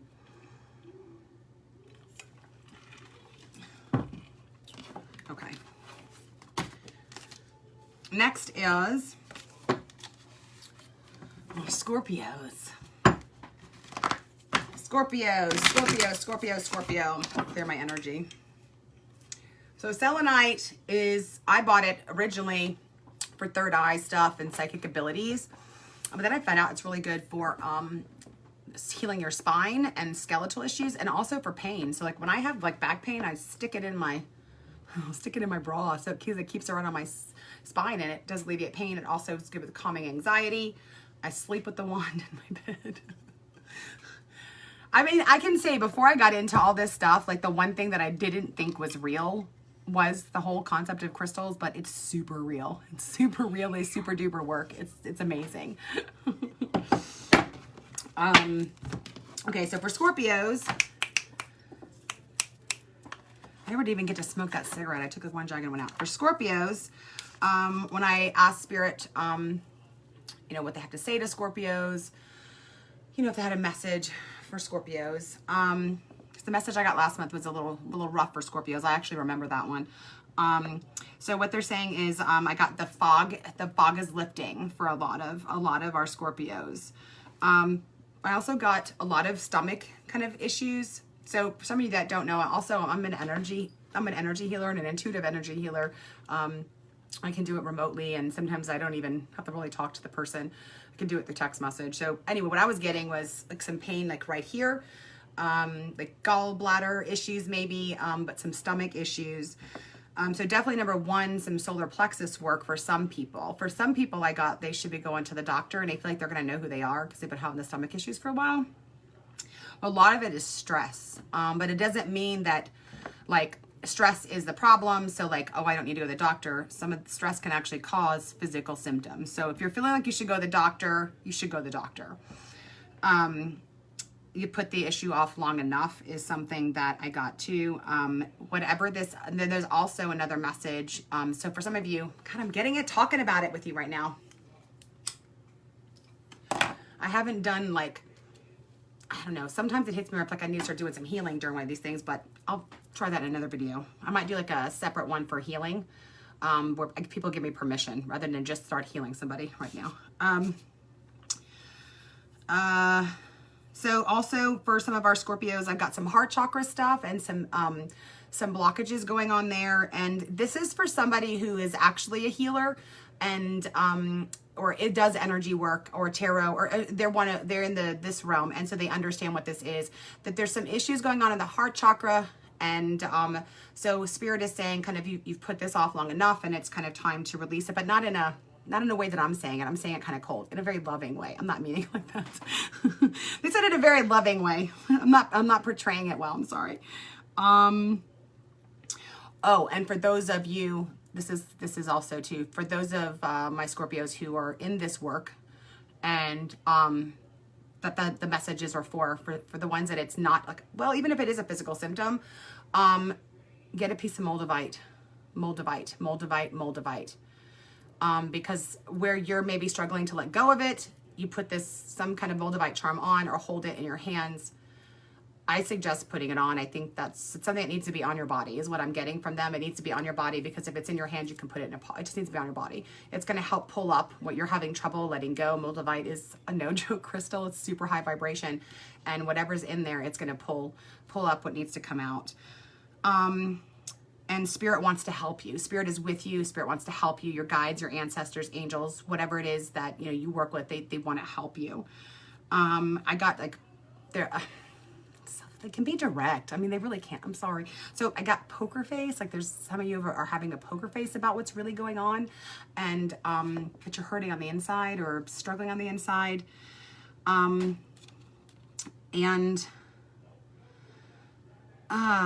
so you're kind of like you're kind of like more in this. So I got like Knight of Swords when you guys are supposed to be King of Cups. So I got more like a Knight of Swords where you're kind of like putting on you're not being like you're more in your head to avoid being in the heart. And so I'm kind of getting this is more for like some of our well, you know what, I am getting like this might be for some men, but also it could be for some like people like me. I have 7 masculine things in my chart and only 3 feminine things, so it could be for someone like who has more masculine in their chart as well. And the number that I got, oh, and also this Knight of Swords is that there's a message coming on the way for some of our Scorpios. There's a message coming, and then the number I got for Scorpios is 1184, and that reduces to 5. So there is change coming, but 5 is also freedom. So like this is a call to freedom. And so when we release, we always think about the pain that's going to come up. At least I know I do. And so some of the resistance of that is that we forget that when we open ourselves up to releasing, right, and the transformation and the change, what comes after that, well, in that process is freedom. So the number that this 1184 reduces to is freedom. And I feel like that's a word for Scorpios right now is freedom. Freedom is being offered and is here for you to take a hold of, is freedom. And man, go to the doctor for your poor little tummy. It hurts. It's for some of you, it's definitely gallstones. It's super hurting right here. But also, even if it's your gallstones and that's what it is, it's like you need to be doing solar plexus work to help still with other stuff because it's a lot of stress going on. And then putting on that poker face and not being true to who we are can really have an effect on our solar plexus. So like I'm also feeling like you're supposed to be like energetically for whoever this is. I think it's all Scorpios honestly, because I think last month what I got for Scorpios was there was a lot of insecurity going on and a lot of like some like, you know, kind of like fear and of betrayal and some paranoia and stuff. It's taking power back. So like literally doing this move. I take my power back from Bob. I don't care what he thinks of me. I take my power back from my boss. I don't care what she thinks of me. I take my power back from my girlfriend or my husband. I don't care what they think of me. And literally like energetically taking your power back and putting it back into your solar plexus. And like while you're doing that, picturing, you know, yellow light. Oh, that feels good. How to do that? Take my back. I'm taking back my power because I feel like really embarrassed that I went off on that person. Taking my power back from all of you. I gave it to everybody because I got embarrassed when I went off of that. At least I didn't cuss them out. That's progress. Okay, Scorpios. So we're going to be true to ourselves. 1184. Get some help for our tummies. We've got to let go. Be true to us. You're the King of Cups. You're not the Knight of Swords. Okay. And then that number is 1184. Oh God, I'm feeling that indigestion too. Somebody's got some serious stomach problems going on. Get to a doctor, please. And then if it's energetic stuff, get with a healer. But a healer can help too. But go to a doctor first. Just go to a doctor. I believe in, we need all modalities of healing. Eastern and Western. Like together, it's like unstoppable. Okay. So what do my Scorpios need to set for intentions this month? Because your tummy's hurting me. I don't even know who it is that's connecting to me right now, but yeah, that's what I could do. I could do like a live healing session. That would be a cool thing to try to do. I mean, maybe, I guess. I might try that. Not tonight though. I have to be really grounded for that. This is exhausting. Okay.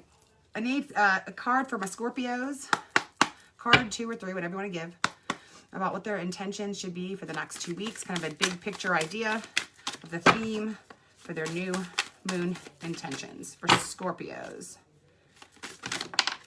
Well, I didn't mean to go in a full-on, well, I feel like there's... You showed up in your reading, Scorpio. It's time to release negativity. Full moon in Scorpio. So friggin' authentic. Okay. Sorry, get excited. I feel like there was more cards. That's why I did that again. Okay. My tummy. My poor tummy. Where'd my cigarette go? Okay. So you've got it's time to release negativity, which is the full moon in Scorpio. So this is here about releasing some of the insecurities and some of you are still kind of dealing with that from last month, and it's part of setting intentions to bring it in is to release that negativity. And the way we do that, this purple indicates, is by connecting through meditation and third eye, crown chakra stuff, is getting in the flow of spirit. Like I kind of pictured that time when I'm meditating, kind of like, you know, whatever's up there, could be me, whatever, I don't know what the hell it is.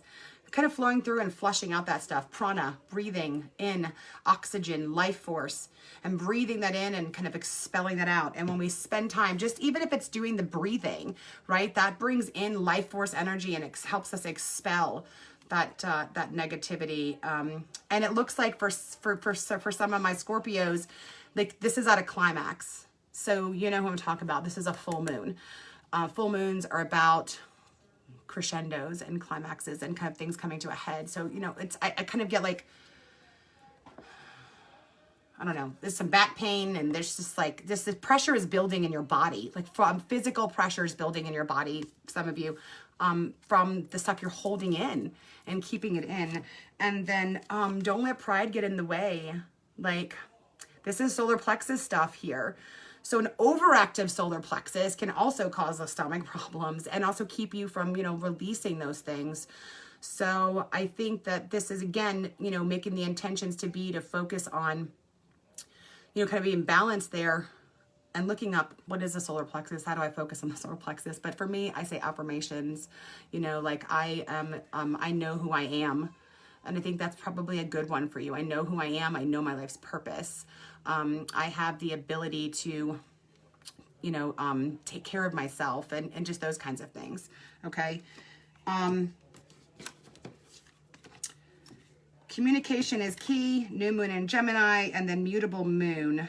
I wrote down what the mutable moon was. Of course I don't have that one. I gotta look that one up. I'm not too proud to look it up. It's a lot of phases of the moon, okay?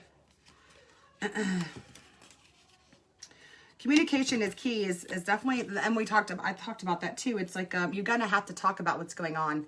Here we have blue, that's throat chakra. And then we have that teal color I talked about earlier. You know, there's some suppressed trauma. That's that thymus chakra, the lymphatic system.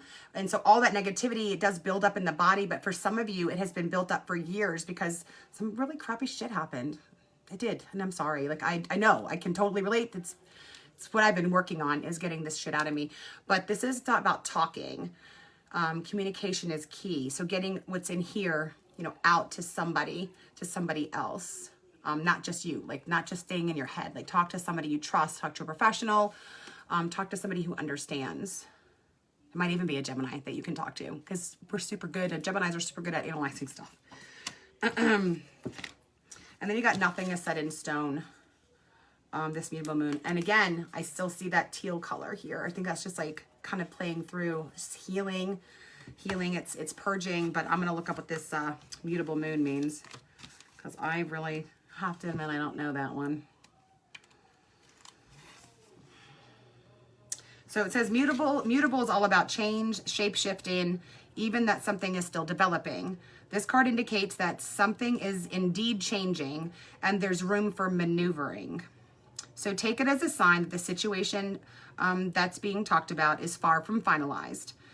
If you're not happy with the current state of play, well, that's marvelous. It means you can still change course now to change the outcome. However, there's also a sense that the situation could perhaps be a little unstable. For some, this is great news because you can still influence. Others will struggle with the uncertainty, but should stay with it a little longer. Either way, nothing is set in stone.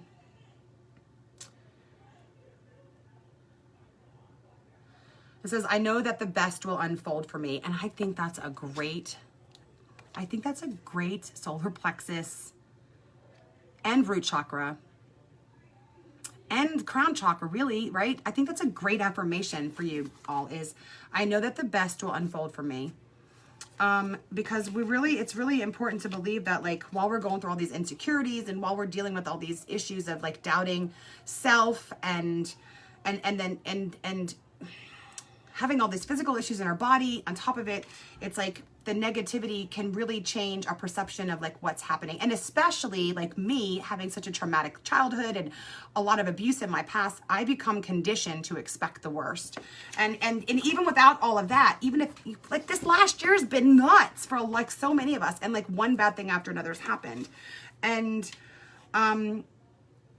this is talking about staying adaptable, and then knowing that the best will unfold for me. So I really think that kind of just sticks with these affirmations that we've been talking about, is spending time connecting with spirit, with universe, breathing. I think belly breathing is going to be the biggest thing for you, is like learning how to do big breaths and kind of holding it for a second and then slowly exhaling it. And when you're exhaling, make a sound with like your throat when you go, ah. Sounds corny as fuck, but I promise you it works. You know, big breathing in as slow as you can, as big as you can get your belly. And then when you exhale, pulling that belly button into your spine, making an audible sound. Try that 5 to, I like to do 8, because 8 is a karmic number. It breaks patterns. It's also a number about taking control and seizing power and like, you know, taking kind of control of things in a healthy way, right? And then saying those affirmations, I know that the best will unfold for me. I know that the best will unfold for me. Also, I forgot we got to do these for you, so we get to see what activations you need for that. Oh, and also talking to somebody about your legit truth. You know, when this blue comes up in this teal color, this is talking about the real truth. This is talking about heart truth. So, you know, the throat chakra, the thymus chakra, the throat chakra, they are spiritual chakras. They're up here.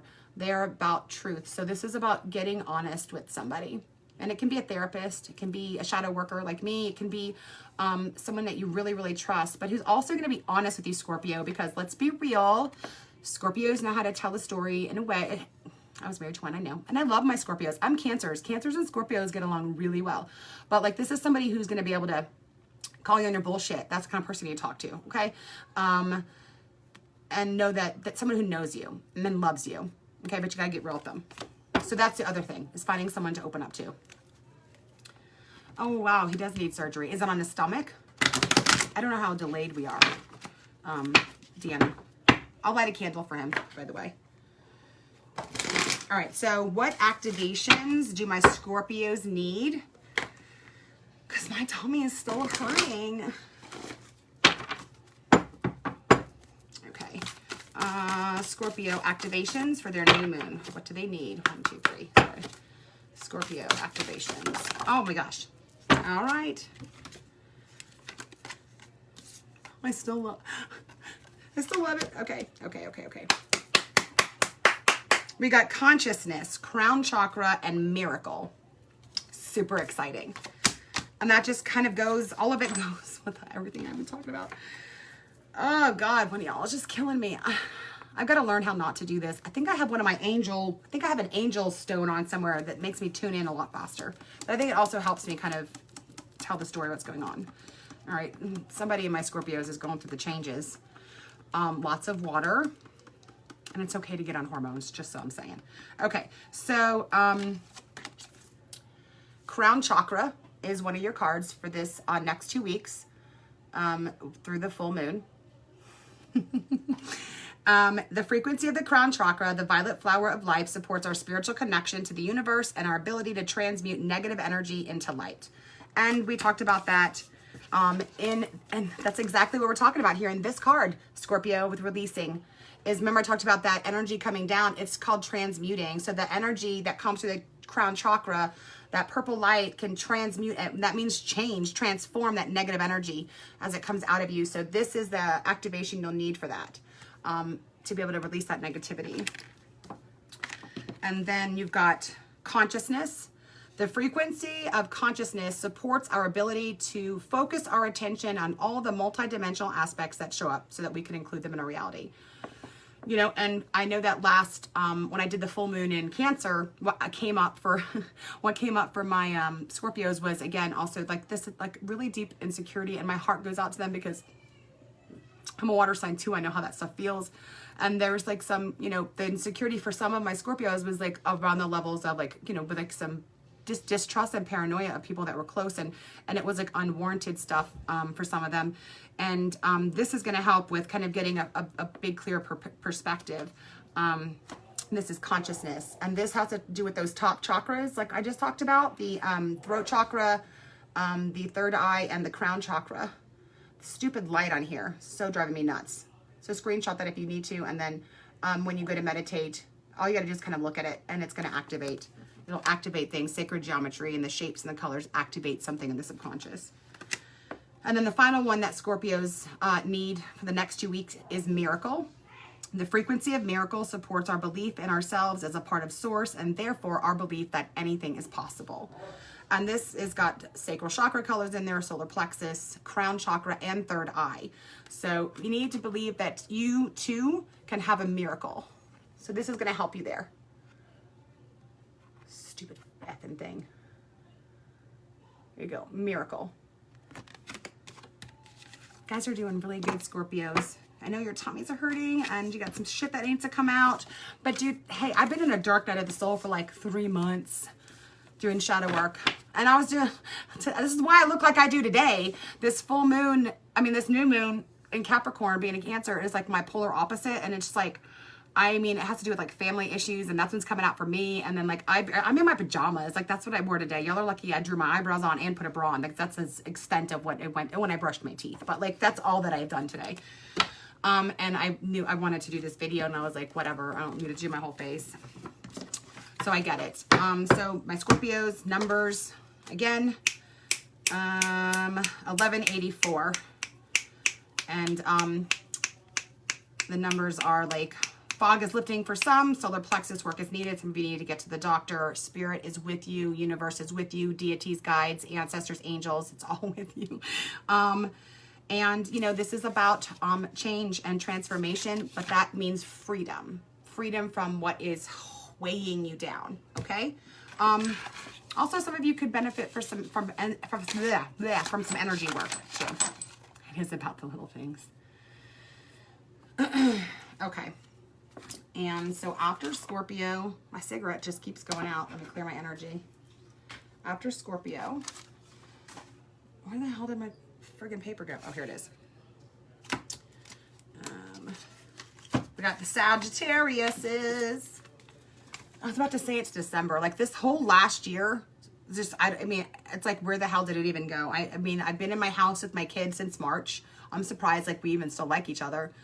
He turned 13 during this last year. So it's like, he's in 8th grade doing homeschool. Okay, for Sagittariuses, I gotta clear the other stuff off of me. That's, take care of your spines. Sagittarius, Sun, Rising, Moon, North Node. You might not be in your sign if this doesn't fit for you. Check one of those. Take care of your spine is what I'm getting.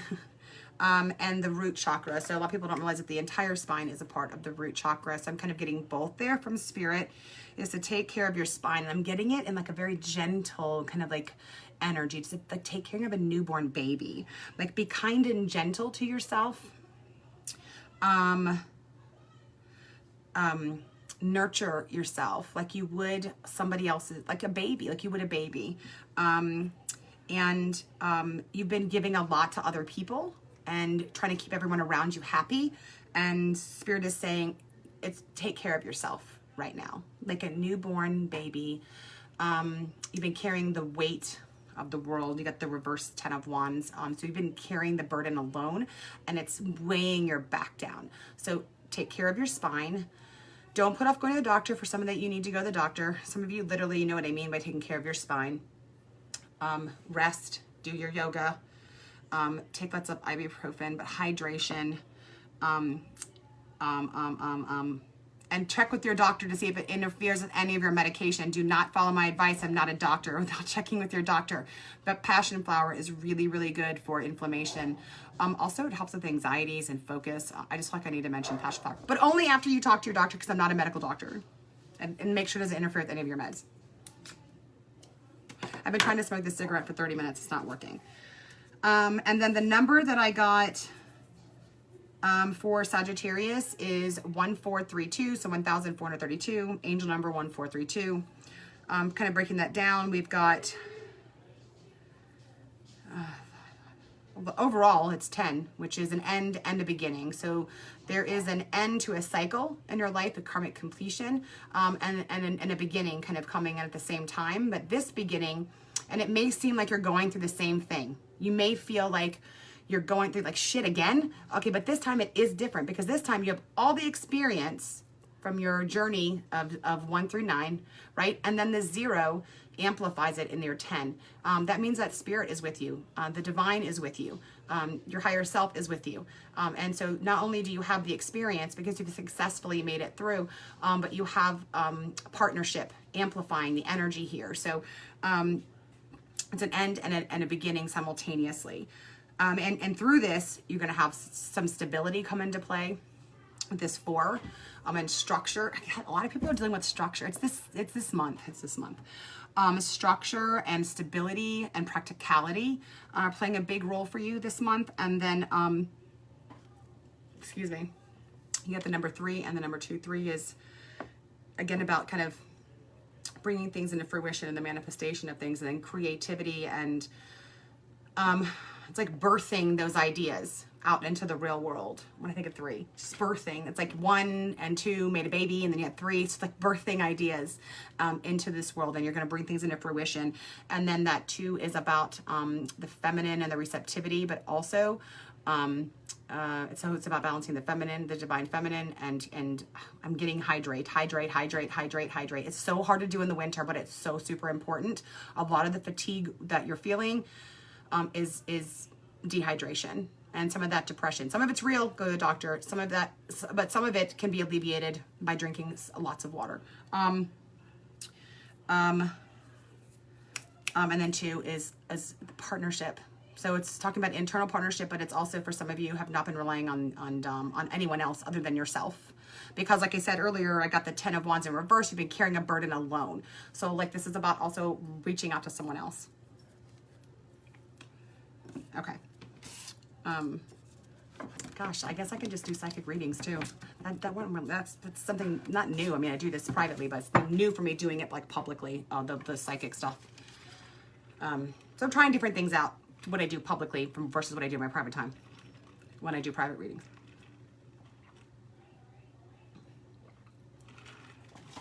Who would have thought how exhausting this can be sometimes? Fun. All right, so Sagittarius is Sun, rising, moon, and north node. Okay, 1, 2, 3. Okay. Remember, treat your spine well, and then treat yourself like you would a newborn baby. Lots of loving, nurturing care. Be gentle and kind to yourself. Make yourself a priority right now in a loving, nurturing, healthy way. All right. Can I get a card please, for Sagittarius? Okay.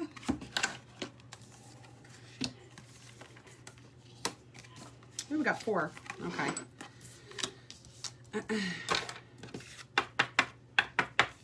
Okay, how does that fit? Time for healing, time for divine, full moon in Virgo. You are good enough. Time for healing.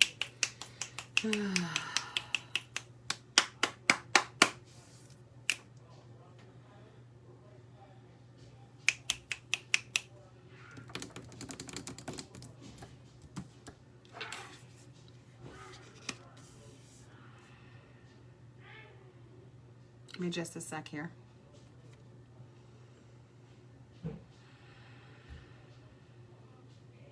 Yeah. Okay, this is about a little bit more than the intentions. I mean, Spirit has more to say. I mean, maybe just to follow up. This is more about some intentions. Okay, so before we get to the intentions, one thing that I guess is just following up, because Virgos are about, you know, they do stuff. They're practical. It's an earth sign. It's a nurturing sign. It's about meeting kind of those fundamental needs. It's about work. It's about taking care of the home. It's about all of those things. And this is the full moon in Virgo. And the message is you are good enough. So I think a lot of the, you know, the message that came out from Spirit a second ago was something about people pleasing and not putting yourself first. And I think that comes from some issues here. I talk a lot about chakras because that's a part of how I, number one, read cards, and number two, it's how I do a lot of healing. And one of the things as a healer that's super important to me is to teach people how to heal themselves, because we all have an innate ability to heal ourselves. I think that desire to, you know, kind of please and help and do all this stuff that you've been doing and carrying the burden alone, it comes from this desire for like love and acceptance. And Spirit is saying, you know, you are good enough. So I think one of the most important things for you is going to be to focus intentions this month on, like it said, treating yourself like a newborn baby. That's like loving yourself. So making self-love a focus. That's just a high level bullet. You have to figure out kind of what goes underneath those, but this is just to give you an idea of like what to set your intention. So your intentions is, I love myself. I am good enough. That's the intention. And then how do you make that happen? You would kind of write that down underneath it when we're talking about setting intentions. So you got surrender to the divine. My gosh, it looks like we're just literally all being called, right, to make more time to get that connect. I wonder what the hell is coming in the future that we're all being called to make time. But this is surrender to the divine, full moon. And this is something that I think that a lot of you Sagittarius have kind of been being called to do, and you've been dabbling and you've been doing it here and there. And because this is a full moon, and full moon's about the energy kind of, you know, like being like the crescendo and like the climax. And it's all about the manifestation and the results and the harvest of coming in, the first few fruits of harvest of coming in of what the intentions you set. So like this is saying, you know, to bring in things into harvest, to bring these changes into place is to surrender to the divine. So I surrender to the divine would be the intention. And then you would write out how that would look for you. And with this purple and this white in here, that's third eye and crown chakra stuff. And that's going to be making time to get quiet. And it could be journaling, it could be meditation. And you know, I've been meditating off and on for like 15 years. I'm just now at a point where like I can be quiet without a guided meditation on, but that's always an option. You can go to YouTube and search, you know, like 5-minute guided meditations to start my day, or 5-minute meditations on self-love, and start with 5 minutes. And there's some really great ones, and it makes a difference. So that's another intention there. And a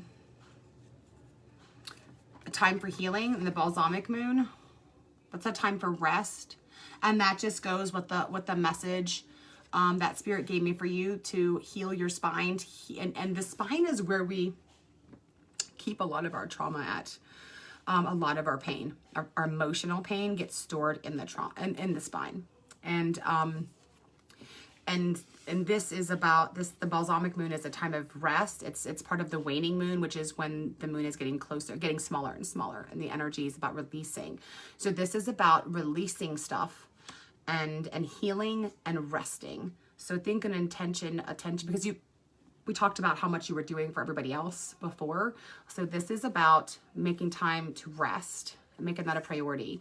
This is separate than your time surrendering to the divine, okay? This is about, I don't know if you like to read a book, or I don't know, whatever you do to just make sure you're getting enough sleep. Our body regenerates while we're sleeping. So definitely, that's what this is. This is about a sleep schedule. This is about getting yourself on a good sleep schedule and getting the rest that you need, because our body does heal itself while it's sleeping. I mean, all the lessons from the day get kind of put together in our mind. Our body regenerates during our, that's why people get a full night's sleep. I don't know if you've ever noticed it, but like my skin looks way better when I've slept all night long than when I've slept like 3 hours. But this same is true in our bodies. So that's another intention. Like it would be written as an affirmation. So I make time. I'm doing my life thing. I make time. I make sleep a priority, or something like that. I make time for healing a priority. And then what that looks like for you.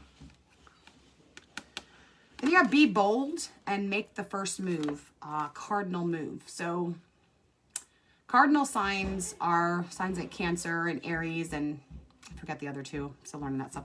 But it's about, they're the ones who start the seasons off. So they're about beginning a project, beginning something. So like, if you're thinking about like, who would be a good person to start on a project to get it started, a Cancer would be, because we're good at beginning things and starting things. So that's what a cardinal moon is about.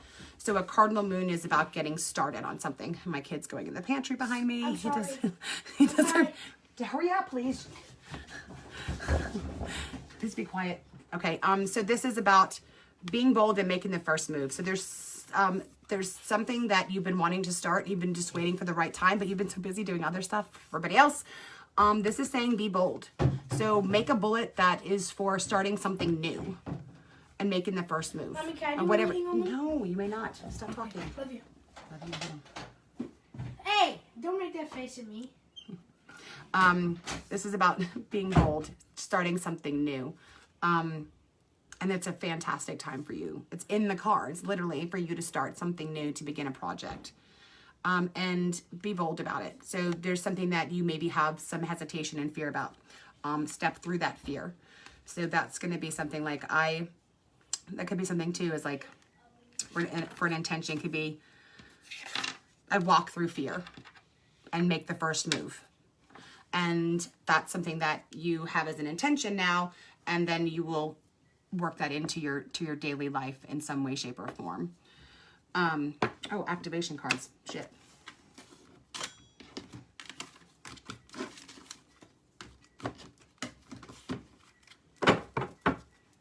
Thank you all. Some of y'all have been sticking with me. Thank you.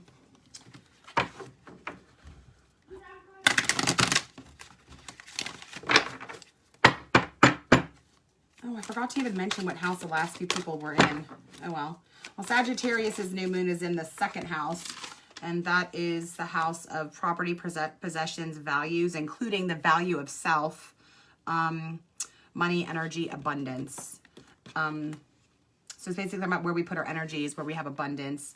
It looks like the value of self is something that's coming up here.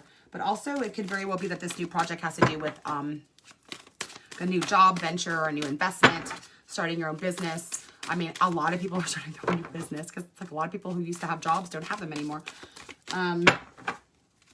All right, can I have an activation card or two for what Sagittarius needs to get through this month? Okay, is there anything else? I feel like there might be one more. Is there another card? There's another card. I just go with what Spirit tells me. Like, I mean, I try to do one card, but if I feel like I'm being led for more, I don't argue with it. But yeah, okay. Yeah, you got some big changes here. Whew. Okay. We've got, let's ready. I'll do it in order. Authority, number 10. Again, that's, you know, an end and a beginning. The frequency of authority reminds us that true authority is powerful, directed, and realized, yet receptive, wise, and loving. So that's probably going to help you with that whole being bold in that cardinal move.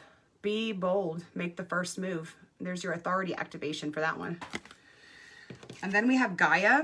The frequency of Gaia reminds us that we're infinitely connected to one another, just as we are to our great mother and to the universe that birthed us all. This is Gaia. It's 28. That's 10 again. That's a stupid shit. Sorry. That is an end and a beginning. Lots of blue there. A lot of speaking truth. Being grounded. Whew. I love that one. I need to look at that son of a gun. Okay. And then this last one's pretty awesome. It's called the Merkaba, and I hope I'm saying that correctly. The frequency of Merkaba supports our ability to use our consciousness to traverse into other layers of reality and dimensions. Some of you got some stuff going on. It's going to be fun. It activates our access to the Akashic record and Akashic inheritance as well, merging the totality of our experiences into our present to serve our highest purpose. So yeah, that's going to help with some of that healing that's going on too. And this is Merkaba. This is 32. It's got the, 5. So freedom, change. That stupid ring. Like, why is it? There we go. That's better. Merkaba. Okay, Sag. You are good enough. Be bold to make the first move. Get good night's sleep. Work on a sleep routine. Make sure you're making time for healing your body. And then making time to meditate, journal, connect internally and with the divine, whatever that is to you. And take care of your spine. Treat yourself like a newborn baby. It's time to take care of you. It's okay to say no. It's okay. No is a complete sentence too. I feel like I should say that. No is a complete sentence. And your number is 1432. Look up angel number 1432 to get more than what I share with you. I feel like there's more message out there. So go ahead and look it up. Oh, is that else for you? No, that's for Capricorn. Okay, next is Capricorn. Capricorn.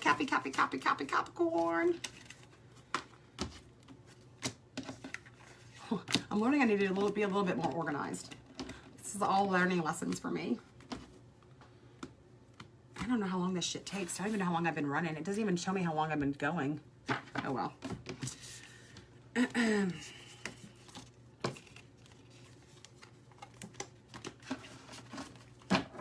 Okay, Capricorn, where the hell are you? Capricorn, so that is for, next reading is for Capricorns, Sun, Rising, Moon, and North Node. This is for your new moon readings. This is a message first from Spirit. What I did beforehand is I take time in meditation and I seek out guidance. If there's any guidance, any kind of messages from the other side. For each of the signs, for the collective. So these are kind of overall.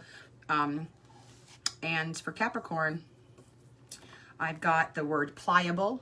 I got the word pliable. So be pliable. Say yes. We got say yes. So for some of you, I've been wondering, should you say yes? The answer is say yes. And also is get uncomfortable. I got the strength card in my shadow deck, and that's about a spiritual experience and balancing the chakras and the Kundalini awakening. So maybe that's what the getting comfortable is about. But it's about yoga, and it's about in the deck that I use beforehand too, because every once in a while I might feel led to pull a card while I'm kind of doing the tuning in, what I call tuning in for the collective. And I used a deck called the Darkwood Tarot, and in that particular deck, the Strength card is a woman in lotus pose, and it is about a spiritual experience. It's about Kundalini specifically, and balancing of the chakras and the flow of energy. So the number that I got for my Capricorns is 888. That's that number that I talked about earlier that will assume power. So it says 8 will assume power. It achieves control and responsibility. It is under 8, karma is king. So it's all about karma and breaking karmic patterns and clearing karmic debt. And that's like kind of exactly what the spiritual experience is about. There was something else I wrote down too. 8 has a drive to overcome all obstacles and succeed through ability and perseverance. 8 can go to the very top with the ideas and plans that have been formulated gradually during the last 7 cycles through fair and ethical standards. It will achieve recognition, power, and financial remuneration. So keywords for 8 is power, responsibility, financial rewards, good judgment, and recognition. You got that times 3. And that is number 24. Reduce that down to 6.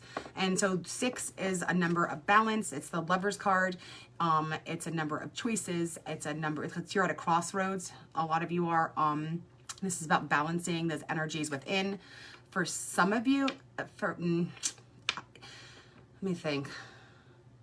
You know, I just feel like other cards in the deck can talk about romance, and I just don't think the Lover's card, the Major Arcana Lover's card does. So this is about balancing those energies within. This is about reaching out to a high, something up here, higher consciousness, higher power, angels.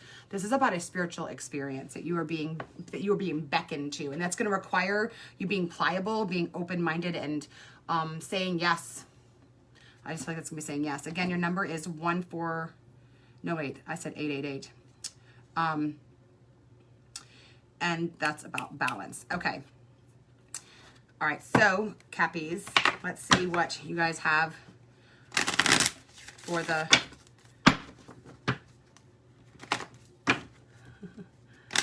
Hi. Don't do that face again, Deborah. God. I made it here for y'all. I mean, that's something, right? I mean, I'm gonna...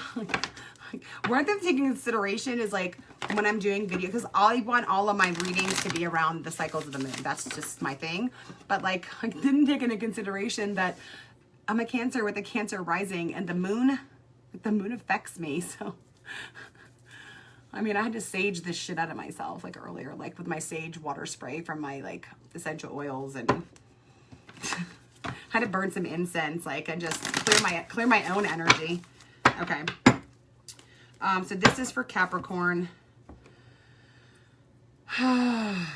This is for Capricorn.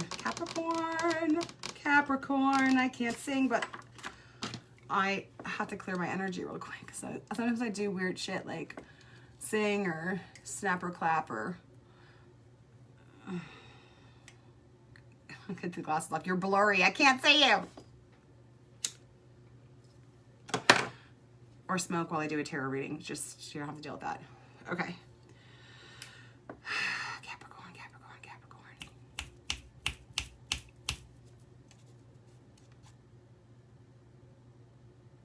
Yeah, like Kundalini, that's some big shit. So for some of you, I have to look that up. Some of you are doing yoga and you're wondering what weird shit's going on with you. That's what it is. Look it up. Some of you weren't sure if that's what's happening, and that's what is happening. It's about a spiritual experience.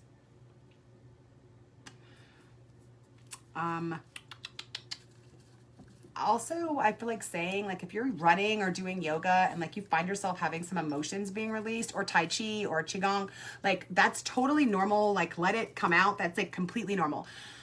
I think I've mentioned it before when I'm talking about trauma being stored in the spine. Like, it's stored in different places in our body. And so some of that jarring from running, some of the moves from Tai Chi and yoga and the other stuff, some of you may even find that happens when you get massages. It's just releasing trauma from the body. So just allow it to come up and have those emotions.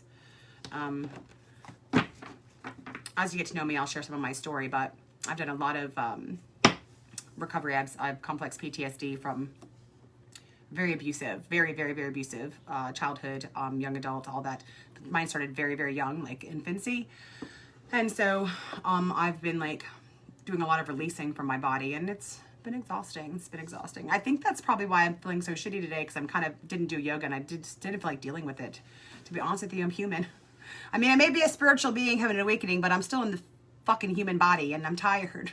You know what I mean? Okay. So this is for Capricorn, Moonology, new moon intentions, big picture, new moon intentions for Capricorn. And let's see, we got 2 moon cards.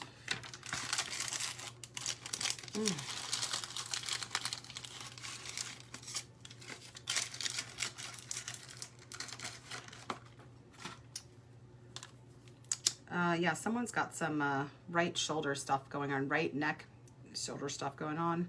Goes down to your right arm, like on the arm, elbow, middle finger. So right side pain is typically is always like usually maternal stuff. Yoga does help. There's a really good yoga I like to do. It's really gentle. It's called Yoga by Adrienne on YouTube. I do with my 13-year-old, so it's gentle enough, but she'll work some of that out.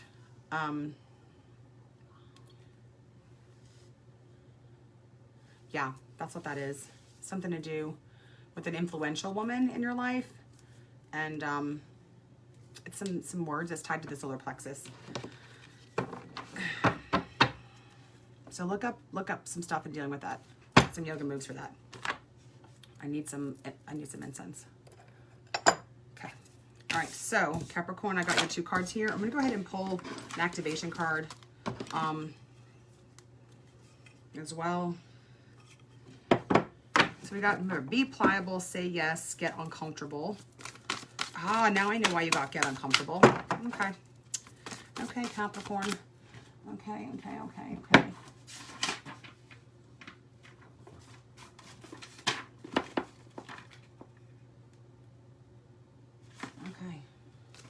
What house is yours in? Oh, wait. You're in your own sign tonight. You're in your own sign. I just went through that in the full moon in Cancer. Okay, what does Capricorn need for activations this month? What does Capricorn need for activations? Is there anything else? Yes.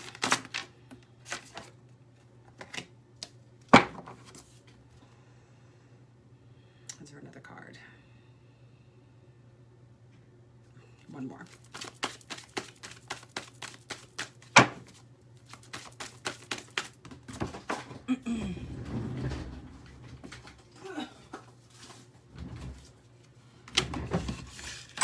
Okay, so we've got for Capricorn, Sun, Rising Moon, North Node. Luck is on your side, new moon in Sagittarius.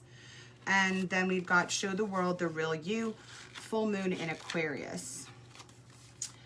Yeah, so that's going to be a little uncomfortable, and I think that's some of the getting uncomfortable. Aquarius is eccentric and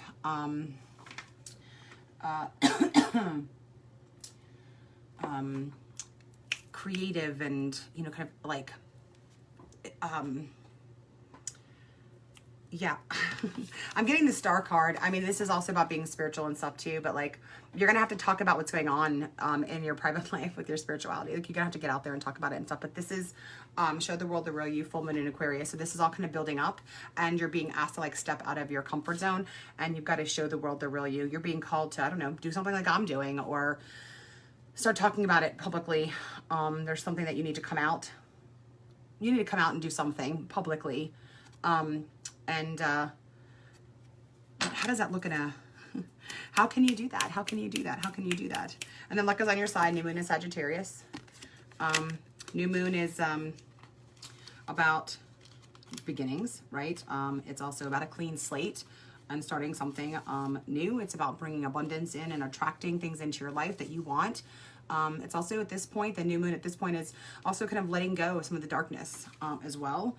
I feel like I need to look this one up.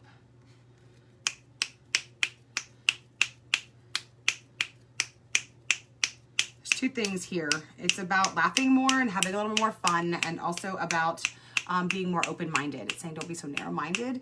We need you to be more open-minded about what's going on in your life, and about kind of explanations, and for also what's about to come into your life. So it's a good time to, as far as an affirmation, it's like, I will be more open-minded. I am open-minded. So that's the intention for the month. I am open-minded. What that looks like to you and how that goes into play is where you would turn that into action, and then show the world the real you is, this is a buildup of energy in a full moon, Aquarius. So like, I know who I am, and so this would look like, I know who I am and I walk in my own authority with confidence. And I mean, that's going to come from continued time, like with a higher power, with self, in your higher conscious. And this is also about learning more. And this card also indicates that it's a good time to start a new course of study. So you may feel like you need to learn more about something. And this indicates like this crown chakra, like, yes. And this new moon in Sagittarius, like, it is a good time to take up a new course of study. And you could be studying and teaching simultaneously as you come out into the world. You could be teaching and sharing what you have learned, and also learning simultaneously. One doesn't have to happen without the other. Being more open-minded, that everything doesn't need to happen in such a structured way, that sometimes impractical is practical. I mean, it is what needs to happen. In other words, kind of letting go of some of that rigidity, and being more flexible as part of this that I see coming in to you as well. Oh yeah, pliable. Pliable was a word that Spirit gave me for you, is being pliable. And that to me, with the colors here, is pliable to the divine, to universe, to what is coming in, that seems out of the ordinary for you. And yes, be more open-minded to that. Staying grounded is also going to be important through this process. Also, a new moon is like a blank slate.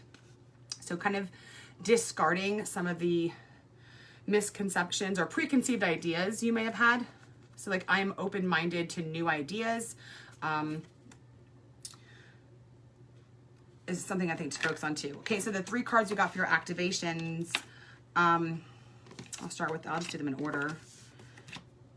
This is about authority. The frequency of authority reminds us that true authority is powerful, directed, realized, receptive, wise, and loving. And so here is authority. You can screenshot that and use that in your meditation. It's the end of a cycle for you, and also the beginning of a new cycle. This has a lot to do with your heart chakra, your thymus chakra, which is where some of the some healing has to happen, and then solar plexus, and getting a healthy balance here in your sense of self. And this is going to really help with that. And then this 3 circles here, 3 has to do with like collaboration and being a part of a team in order to make this happen. Some sacral chakra stuff here too. And then the next card we have to get you through this new moon phase, and setting your intentions and then bring them into fruition and taking that action is number 42, Tantric Journey. The frequency of Tantric Journey helps us to unlock the hidden knowledge and wisdom that we intrinsically hold about how to reach a state of wholeness through our sensual experiences with ourselves and with another. And that's like what the number that I got for you, 888. I mean, we reduce it down, it comes all the way to 6, and 6 is the number of wholeness and balance. It's the number of the Lover's card in the tarot, which is completely about Kundalini experience and balancing of the masculine and feminine energies. So go ahead and take a screenshot of that, and you're going to take a look at that in meditation. And the sacred geometry activates things in the subconscious that you're going to need to move forward in bringing into fruition these things that you're going to set into motion, these new ways of being, these new ways of thinking, and then this awakening that's happening, this 888 thing. You're going to be required to assume power, but in a way that the authority is more receptive. And the last card you got for activation is number 43, transition. The frequency of transition supports our deep understanding of the ever-changing nature of existence and our lives so that we can learn to let go. Surrender to the process and allow transition to occur with ease and grace. 4 is stability and structure. And I think of the Emperor. And the Emperor in the tarot deck, he's got structure, he's got organization, he brings plans into fruition, but he's also flexible and he knows to get rid of, if something's not working for him, it's no longer serving him, he's totally open to getting rid of it and getting it out of the way, and then reassessing, reevaluating, and then recommitting to something else and changing course. So this card is, and then 3, again, is that 3 has come up again about learning to collaborate and working with others is in this card as well. And then transition, remember the word pliable is a word that Spirit gave me, and that's going to require some transition. So here is the sacred geometry activation, your final and third one. So you can screenshot that. You know, and if you're a cross watcher watching this, this is for you then. You know, just, I believe that there's no coincidences out there. So transition. Okay. All right, Capricorn, say yes, be pliable, be open-minded. Those are some goals for intentions. Starting a course of study is the right time to do that. And being authentic, showing the world the real you. Making that time to spend time connected here with higher self, with the divine, with spirit, with universe, whatever it is, with yourself. In order to find the strength to do that. The strength card is a card that I got for you earlier when I was, you know, communing with the other side. And in the deck that I used, it was regarding a spiritual awakening. So being open-minded to that. And you have some amazing things ahead of you. This is going to be an amazing month. You know, this month is intense, but it's like, you know, a big wave's coming, but if I know it's coming, I can ride that son of a bitch right on in, right? We don't want this wave to knock you down. So like, it's coming, ride that wave in and get on shore, and some amazing changes coming for you, Capricorn. I'm super excited about that. Okay. And Pisces, you're next. I'm just gonna take a second to clear all that out, to get these cards back in order. Not in order, but mixed up. Pisces. Pisces, Pisces, Pisces, Pisces. Energy.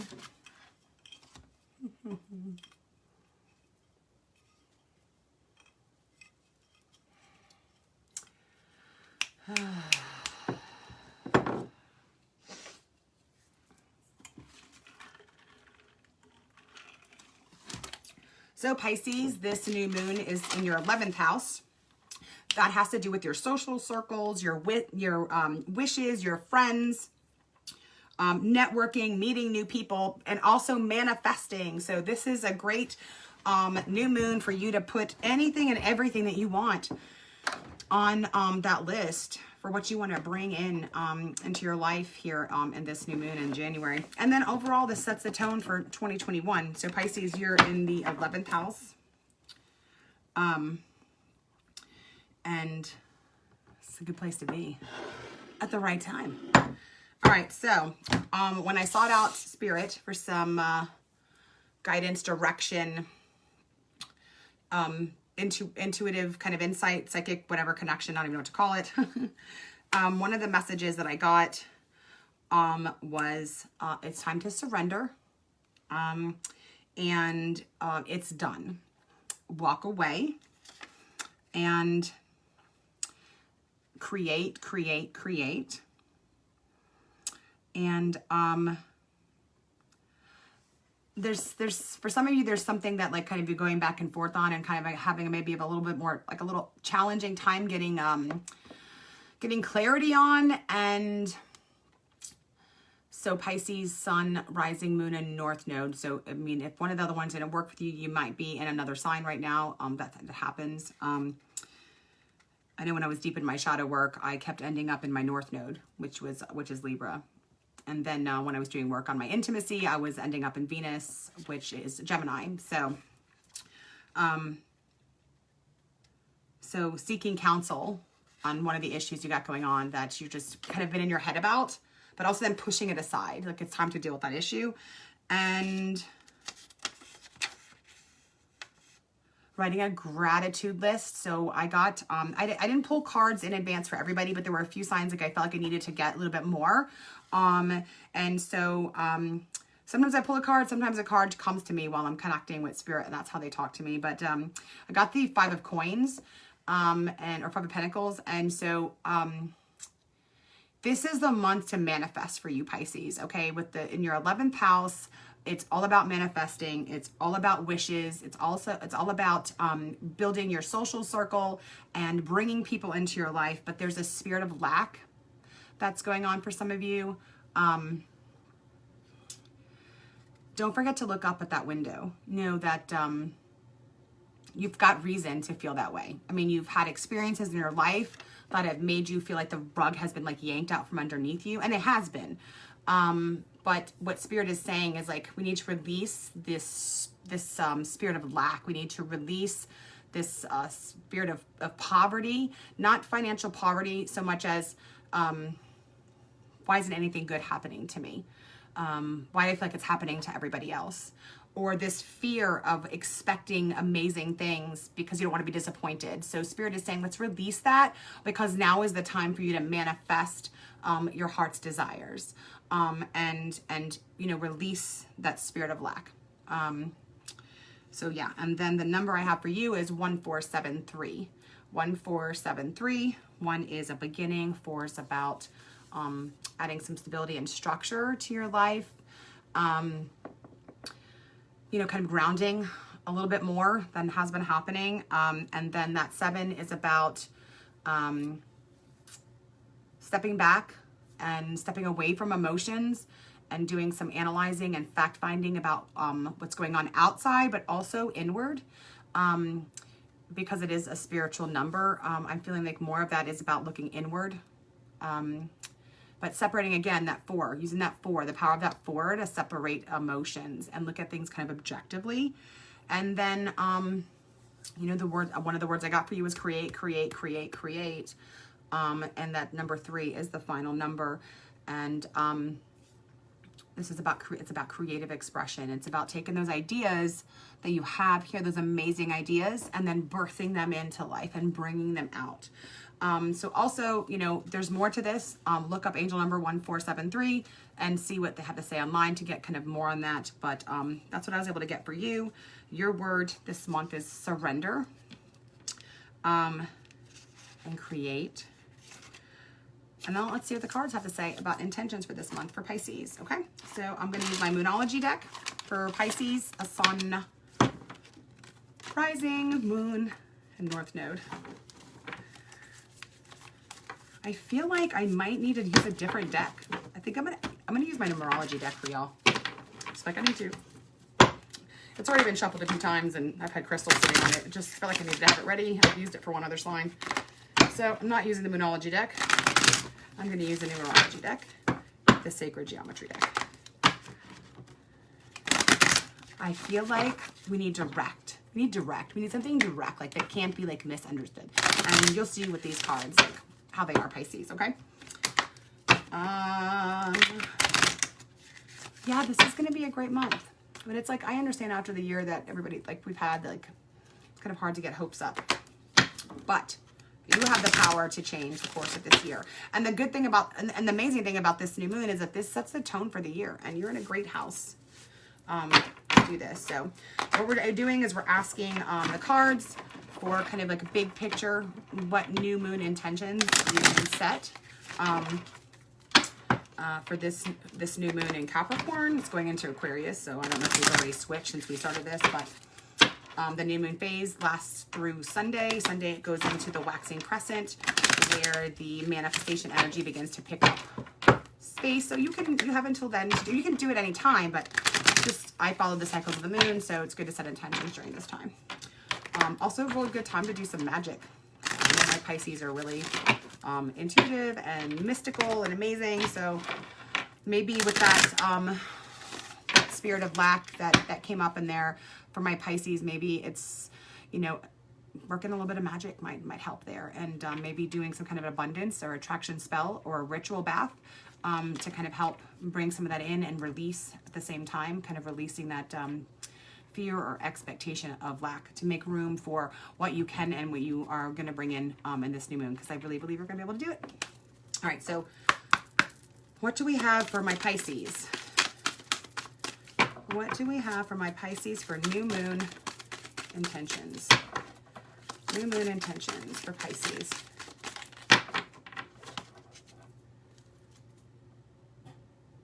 I think there might be... Oh, man. Oh, shit. Where'd that go? Oh, where the hell did that card go? Oh, there it is. I don't even know whose card this is, but... This card was just on the floor. I might include that. I'll have to look at it in a minute. All right, and I feel like... Now, we'll stop there. And then the sacred geometry. Fun. Haha, that just goes with the create, create, create. Is there anything else for my Pisces? This ring is getting in the way. Anything else for my Pisces? All right, that's 3. Well, hold on, there might be another one, I think. Okay. There's a couple for you. I had a feeling some of you are going through some stuff and you're going through a couple. There's like a whole lot of, I can just get this energy that there's like a, it's not like, you know, a lot of times the collective is going through similar things, and in some aspects it is for Pisces, but there's so many like different kind of levels of stuff going on is what I'm getting. That I'm going to put these in order. I think I can arrange this. Okay, and then like one of the moon cards is on the floor, and I think it's for you too, so I'm going to keep that. I feel like it's for you. I'm going to keep that. So you got 3 different cards here.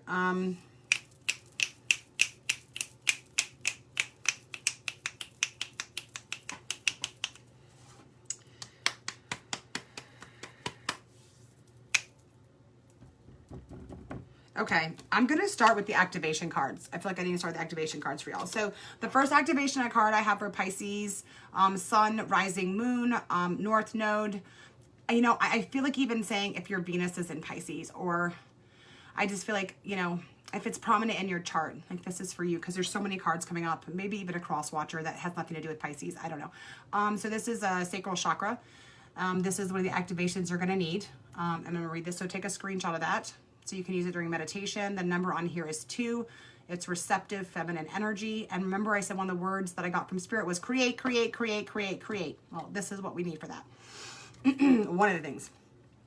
The frequency of the sacral chakra, the orange flower of life, supports our ability to flow with our desires and stimulates our creative power to manifest success and abundance in our lives. So this is exactly, you know, kind of what we were talking about with that whole spirit of lack, that message that Spirit was giving me, the spirit of lack and then creating. So this sacral chakra is going to help with creating that energy for abundance and then creation, just creating creativity. And the next one you got, and that's number 2, so it's about the divine feminine and the receptivity of the feminine. And then passion, 34. The frequency of passion reminds us that beneath every intense emotion lies the hidden gem of insight, balance, and calm. It assists us in finding the balance within this intensity, moving us from chaos to the calm of its core, where we can let its long-lasting wisdom fill us up. One of the messages I had, go ahead and take a screenshot of that. It's passion, number 34, which is the number 7. One of the numbers I had for you was 1473, was 7. But I talked about surrender and walking away and something being done. Okay, so this here, take a screenshot of that. It talks about moving us from chaos to the calm. So I just get this sense that there's a lot of like a ton of emotions. And this again is a lot of orange for the sacral chakra in here, and then red for the root and the base chakra. Yeah, and getting to the heart and the truth of the matter through all that passion, right? Getting to the truth through all that passion and kind of getting through all that stuff, that the fiery emotions of there's some yellow in here, solar plexus, but this passion and the emotions there to help make some of that decision. And this number is 34. And so this is a number 7. It's about looking inward. And that's exactly what that's for. The next one you got is Tantric Journey. And it says, the frequency of Tantric Journey helps us to unlock the hidden knowledge and wisdom that we intrinsically hold about how to reach a state of wholeness and completion through our sensual experiences with ourselves and with another. This is number 42. 42 is got the yin and the yang in there, masculine and feminine. And so I screenshot that. And again, sacred geometry works at activating things in the subconscious through the colors and the shapes that are in this card. And this is what my Pisces are going to need through this next 2 weeks, through this month of January, and likely through the next year, because this month is setting things in motion. And then we have the throat chakra. The frequency of the throat chakra, the blue flower of life, supports our self-expression and our sense of peace and balance. This is about, once we get to the heart of that truth, we have to talk about it. We have to release it. Some of you create with your voice and you sing, but you haven't been able to. Some of you just have held your truth in and not been able to express your honest, real, authentic truth, and this is going to help. The number here is 5. And a key word for 5 is change. But one thing that we forget when it comes to change is that change brings freedom, and speaking our truth brings that freedom. So this is going to help you there. You can go ahead and screenshot that if you didn't get it for the next month. Yeah, sure, definitely, Jessica. I'll send a message. Let me go ahead and send me a message in my DM. I don't know how to. I'm learning how to do this. Right, and then finally for the final activation for my Pisces, Sun, Moon, Rising, North Node. I think I even included Venus in Pisces. I think this is for you too. Is coherence. And it says the frequency of coherence supports our ability to harmonize the frequency of the heart with the frequency of the mind for an optimal ability to create a reality that we desire. I mean, this goes again with getting rid of that spirit of lack that we talked about. So go ahead and take a screenshot of that. And for those of you just tuning in, sacred geometry stimulates and activates things in the subconscious through the shapes and the colors, unlocking things for us to be able to make it through. Okay, so those are the activations needed for that. And then as far as intentions go for my Pisces, for this new moon in Capricorn that we're in right now, I'm gonna take a look at these cards here for a second. I used the numerology deck with you, and then I found a moonology one on the floor that I feel is for you too. I don't take anything as like coincidence. Let's see.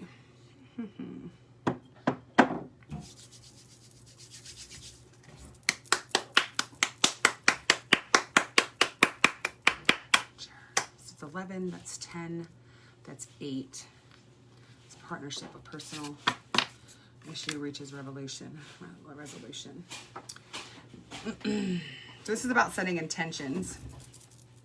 I know for sure that one of the things we talked about was surrender, it's done, walk away.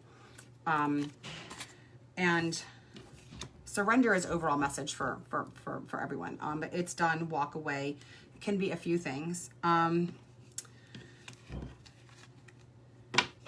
So in the numerology cards, before I get into what they look like, there's a double meaning here. I told you I felt like Pisces had a lot of shit going on.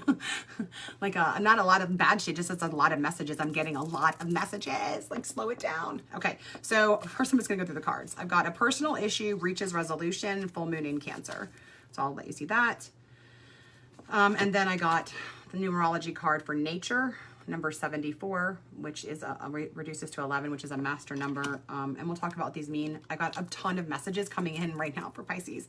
And then love partnership, number 26. This reading is ultimately about intentions for the new moon, but I'm feeling way too many messages right now. And I think there's more to it than that. And then pride, number 19.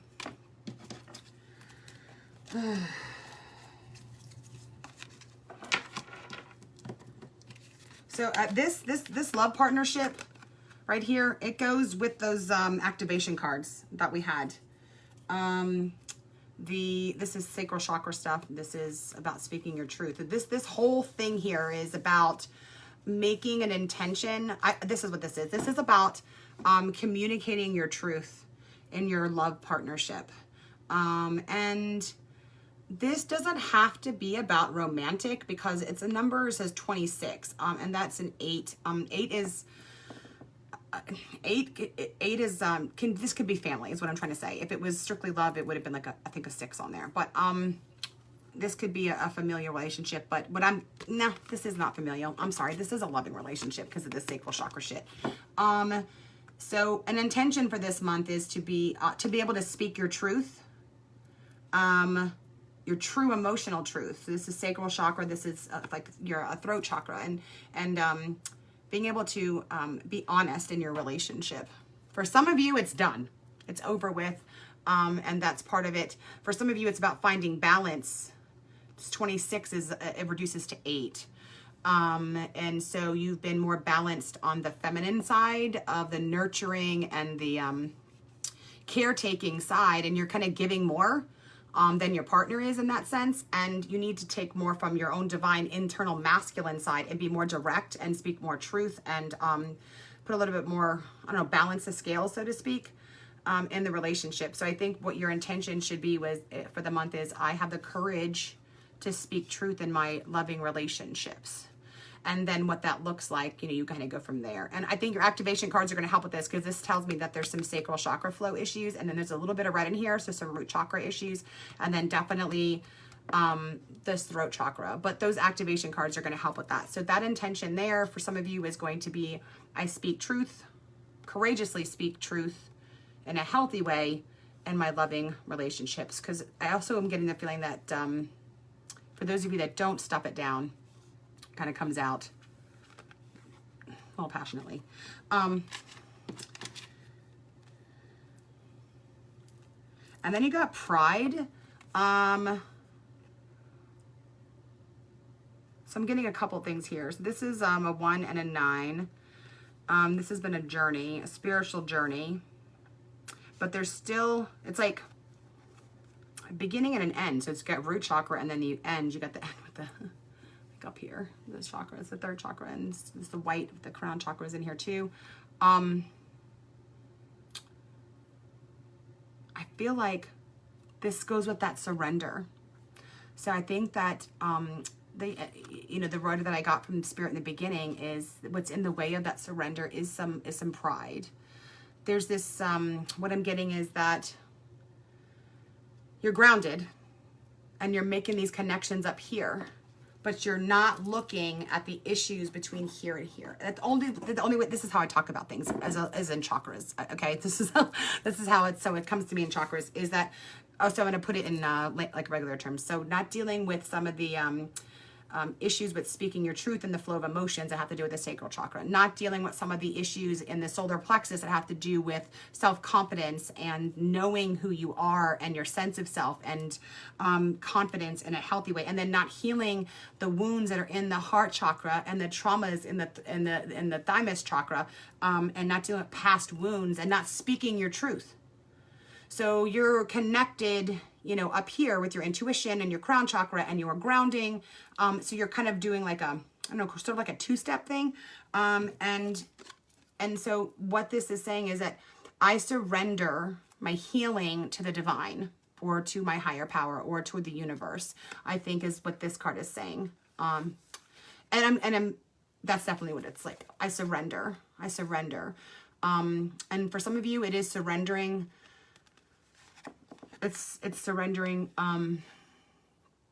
It's surrendering just to get connected to the divine, to the spirit guides, to the angels, to whatever it is that you call it. You don't even have to be spiritual. It could be the universe. It could be your higher self. Is surrendering, and you're being called to and you've been here before in this place. Like this is a 10. 1 + 9 = 10. You've been through this place before, and it doesn't, I know you feel like you might be starting over, but like that's not what's happening. So this is a cycle that's complete. You've kind of made it through a cycle, and now you are starting a beginning, but it is a new journey. That's why you got these activation cards. It is a new journey, but you've got to let go. You got to let go. And yeah, so what that looks like as an intention is I surrender my healing to the universe, to the divine, such and such like that. And then you bullet out what that looks like through your time connection. And this last one is a master, reduces to a master number. So it's got a 7 and a 4 in it. And the word here is nature. So this 7, it came up in your number. The number I got for you is 1473. And so this 7 has to do with internally analyzing things. And then 4 has to do with, you know, structure and stability and grounding. But this is having to do with getting in touch with, and we talked to that other one, like right now I feel like there's head stuff going on and then there's earth stuff going on, but we're kind of missing some of the in-between. And so this is encouraging you. I mean, it's probably cold. It's cold, but you got to get outside. You got to do something outside. I don't know. You got to get outside for a minute or two to connect with nature, or get a plant in the house.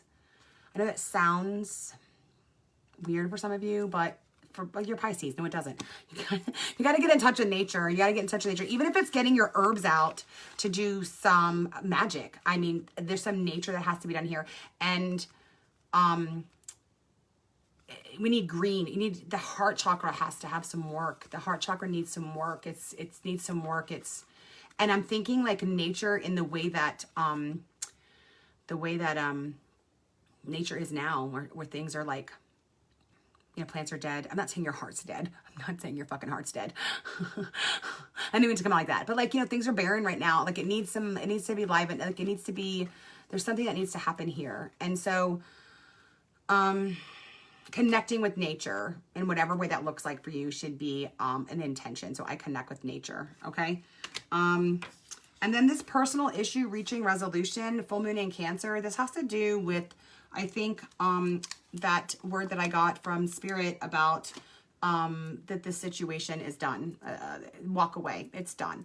And for some of you, and you'll know who you are. I'm not telling you anything like new. So, you know, full moons are about reaching a crescendo and like, you know, an explosion of energy. And then Cancer has to do with a lot of emotions and home life and, you know, nurturing. So I think that this is referring to some relationship.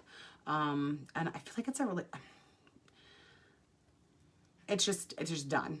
And then for some of you, it's just some other stuff you've had going on with family members and people close to you. So it's going to be people close to you. And this is because it's a full moon in Cancer. This card is indicating for some of you that these personal issues in these relationships with people you care about are like done. It doesn't mean that the relationship has to be done, just that they're reaching a resolution. And do what you need to do to get those to a resolution. So that in terms of like, in terms of how does this look like an intention? This is blue, so this means speaking your truth. This means doing what you need to do to bring a resolution. If it's you owe an apology, then making that a priority. If you need an apology and you need to speak your truth, you know, making that a priority. Finding out, like, in this situation, what is it that I can control? What is it that I can contribute? And bringing it to a resolution. They're asking, the Spirit is saying that that's up to you. But that should be part of your intentions for this new moon. And that is the reading for Pisces. And then we just have the one last reading for Aquarius. Thanks for hanging out with me. I have no idea how long this fucking video is. I know I'm exhausted. And I've had so much fun. But this is all like trial for me. I've done 4 live readings. I did the first ones like by element. And just like did 4 collective ones. And then this one I thought, well, I'll just try to do shorter readings per sign. And I'm realizing that I'm getting longer and longer the longer I go for the new moon. But just trying things out. So we'll see. If I don't like it, I won't have to do it again. If y'all like it, I'll do it again. And I look like this because I'm a Cancer with a Cancer rising, and this new moon's got me fucked up emotionally. The best that I could do was put a bra on and fill my eyebrows in and do this video. All right, so let me clear this for my last reading for Aquarius. New moon in Capricorn. It's in your 12th house. Oh shit, this is a rough one. It's about fears, your deepest, darkest self, the undoing, secrets, hidden enemies. So I'm not laughing at you. I just came out of all that. Withdrawal, and it's meditation. So this is like 12th house.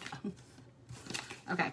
And so when I went to Spirit for my Aquarius, oh God. I feel like you need something like this month. This is mahogany obsidian. You don't have to get in a wand, but I just feel like this, especially with the moon in this house, and this is an indication of this month, and you need something like this. Mahogany obsidian. I just got it on Amazon. It's, you can get it. I just like wands because I'm a healer, so I usually buy things in wands, or I buy them kind of like larger. I feel like that's, yeah, I can't even put these near me. They like affect me. Yeah, mahogany obsidian. I'm saying that is for our Aquariuses this month. Okay, so the message I got from Aquarius is, said this earlier, okay, take down your wall brick by brick, like one at a time. So not get overwhelmed with it, especially with it in this damn house. One at a time. So I'm getting that there's some lower and middle back issues. So like in the L's and then the T's. And so some of you have either slacked off on yoga or been thinking about getting into yoga. So Spirit is saying, get back into that. Some root and solar plexus issues. So some of you need to really work on some grounding, but also and my stomach's I hate when I tune in like this because I end up feeling like the pain of everybody else in my stomach. So there's a lot of stomach issues going on, and it's stress and diet, but some of you have been wondering, do I need to see a doctor? And the answer is like, yes. But for some of you, what I feel is like this pain in my stomach, and it's together with my back. And so that's feeling like it's stress and diet, but mostly stress, like unresolved issues that are just kind of like been suppressed, and it's coming up for everybody. Like shit is just coming up to the surface. So if you've been doing yoga, tai chi, like running, that's going to start releasing things in your body. And so solar plexus work, get to the doctor if you think you need to do it. Take a look at what you're eating, drink lots of water. The number that I got for Aquarius is 1324, so 1324. That's about a beginning. It's about collaboration with Spirit, and I'm getting like other professionals, whether that's therapy or physical therapists or doctors, or a life coach, or a shadow worker like me, or an energy healer. I feel like that's some things that I can bring. And then the 2 and the 4, that's both feminine and masculine energies. So it's kind of balancing some of that nurturing energy with some structure and some discipline. In order to bring these new ideas and these new way of being, we have to like have that that grounded structure of the number 4. But together it comes up into a 10. So you completed a cycle. You've had some karmic clearing, and you are ending a cycle, but also beginning a cycle. So it's a 10 is a number of endings and beginnings, but it's a number that's supercharged. So it's a beginning like your 1, but it's supercharged with 0, which is the number of Spirit. So you're not alone on this new beginning. So also look up the number 1, angel number 1324, see what you get online. The main thing that I got from Spirit for Aquarius is balance your mind with the rooted connection to your body. So balancing things and then rooting and being connected to the body. So I literally got a lot like yoga as a big thing. Okay. So for Aquarius, I feel, let's see, what card do I feel like using here? you got some shit going on. I think I'm gonna use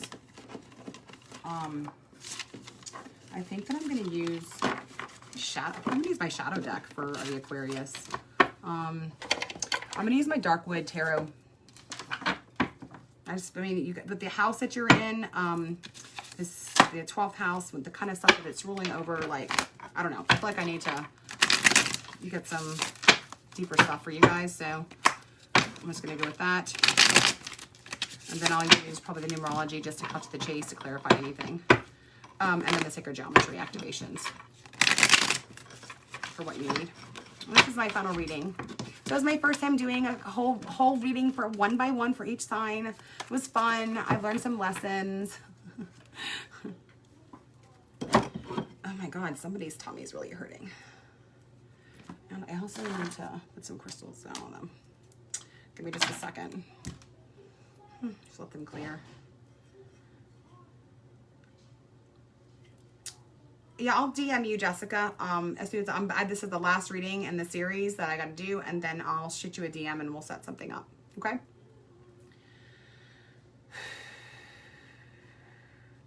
So for anybody just tuning in, this is selenite.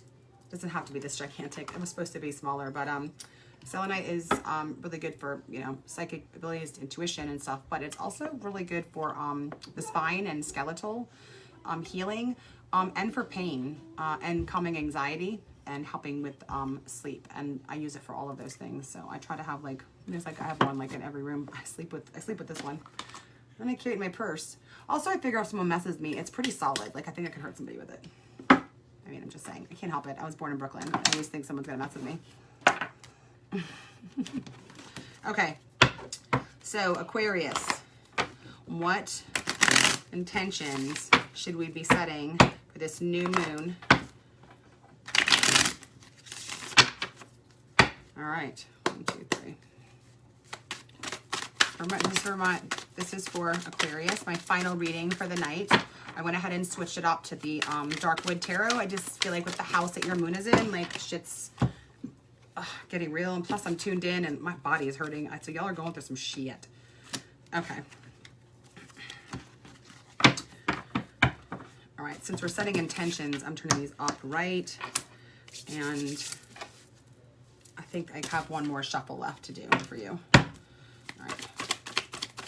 I think there's one more. Okay, I'm not taking all of those. Oh God, shit.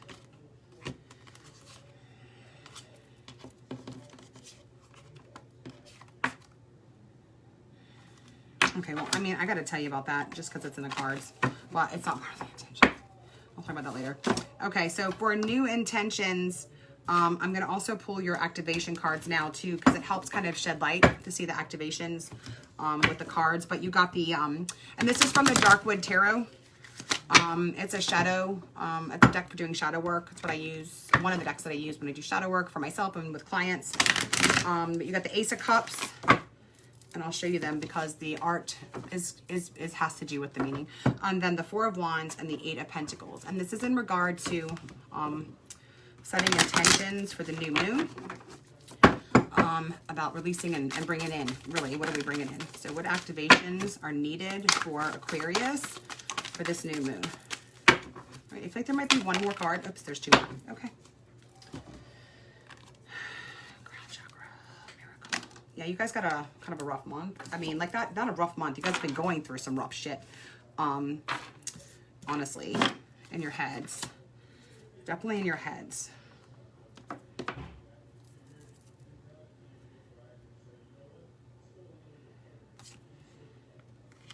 I'm accidentally activating all this shit for me looking at it too. Okay, miracle. Let's start with that. And then crown chakra. No, let's start with that. Okay. And where is that? Here. All right, so final reading, Aquarius, Sun, Rising, Moon, North Node. The moon is in a fucked house for you, this new moon. But you know, it's okay. It's where we deal with our fears and shit like that. But it's not a big deal. Like, it's just coming up and we're just gonna deal with it. And look, it's fucking me up. I'm a Cancer, and Capricorn's my exact opposite sign. And so there's some conflict going on inside of me. And that's why I look like shit today, because I just am stressed out. I'm just been emotional. I mean, I know that seems like what's new for Cancer, but usually I'm in control of my emotions.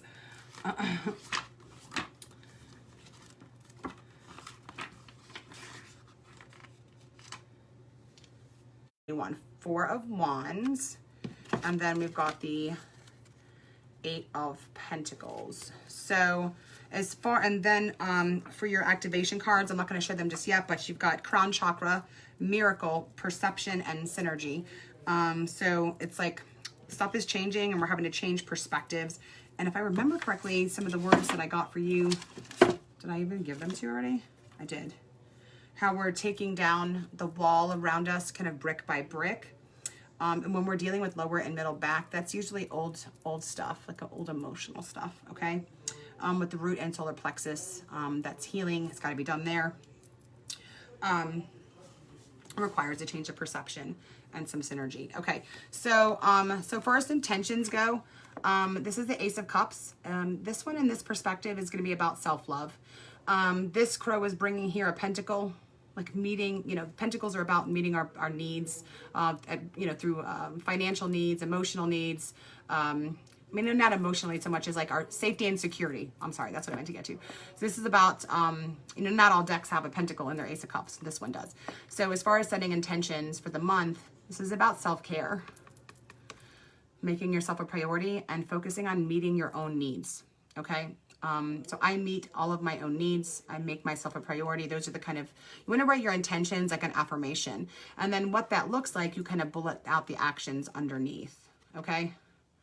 So this is a beginning for you. For a lot of you, it's the first time you've done this, or some of you, it's just kind of starting over in a different way, where you're learning to meet your own needs. And then for some of you, it's calling out to a deities that you used to work with. For someone I'm getting, it's time to reach out to the Morrigan, and she's calling you. And I always mention that because she's one of my goddesses, and you know, I love her. Okay, and then we have the 4 of Wands.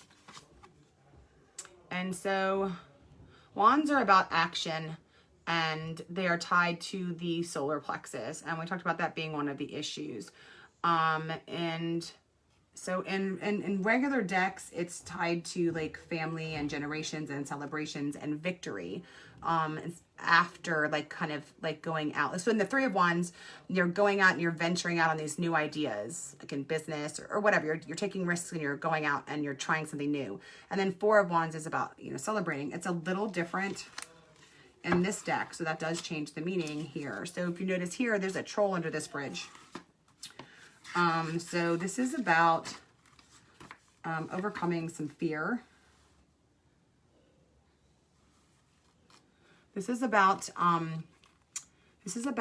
walking through fear. This is about walking through fear for you. And this is about taking action where other times like fear or hesitation or insecurity has stopped you.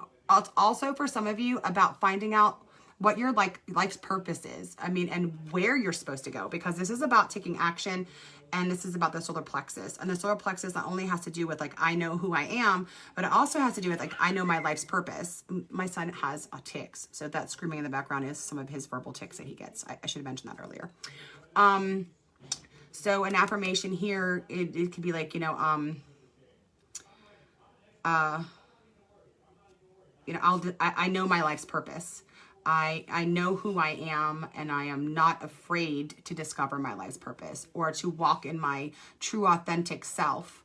And that's what this is about. But it's got to have some kind of action with it because these are wands. So 4 of Wands.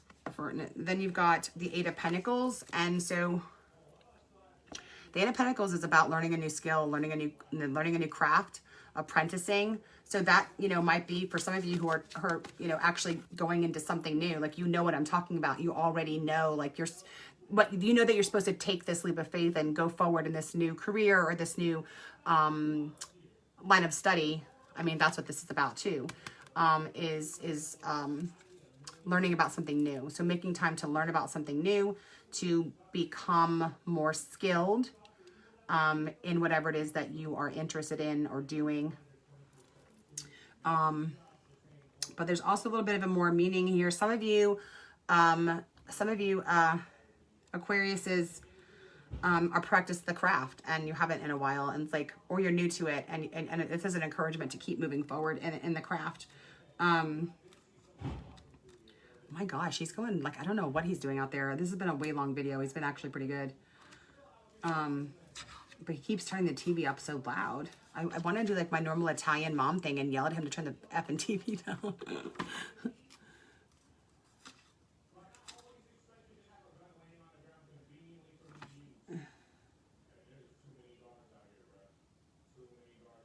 Yeah, I mean, this is a reiteration of this.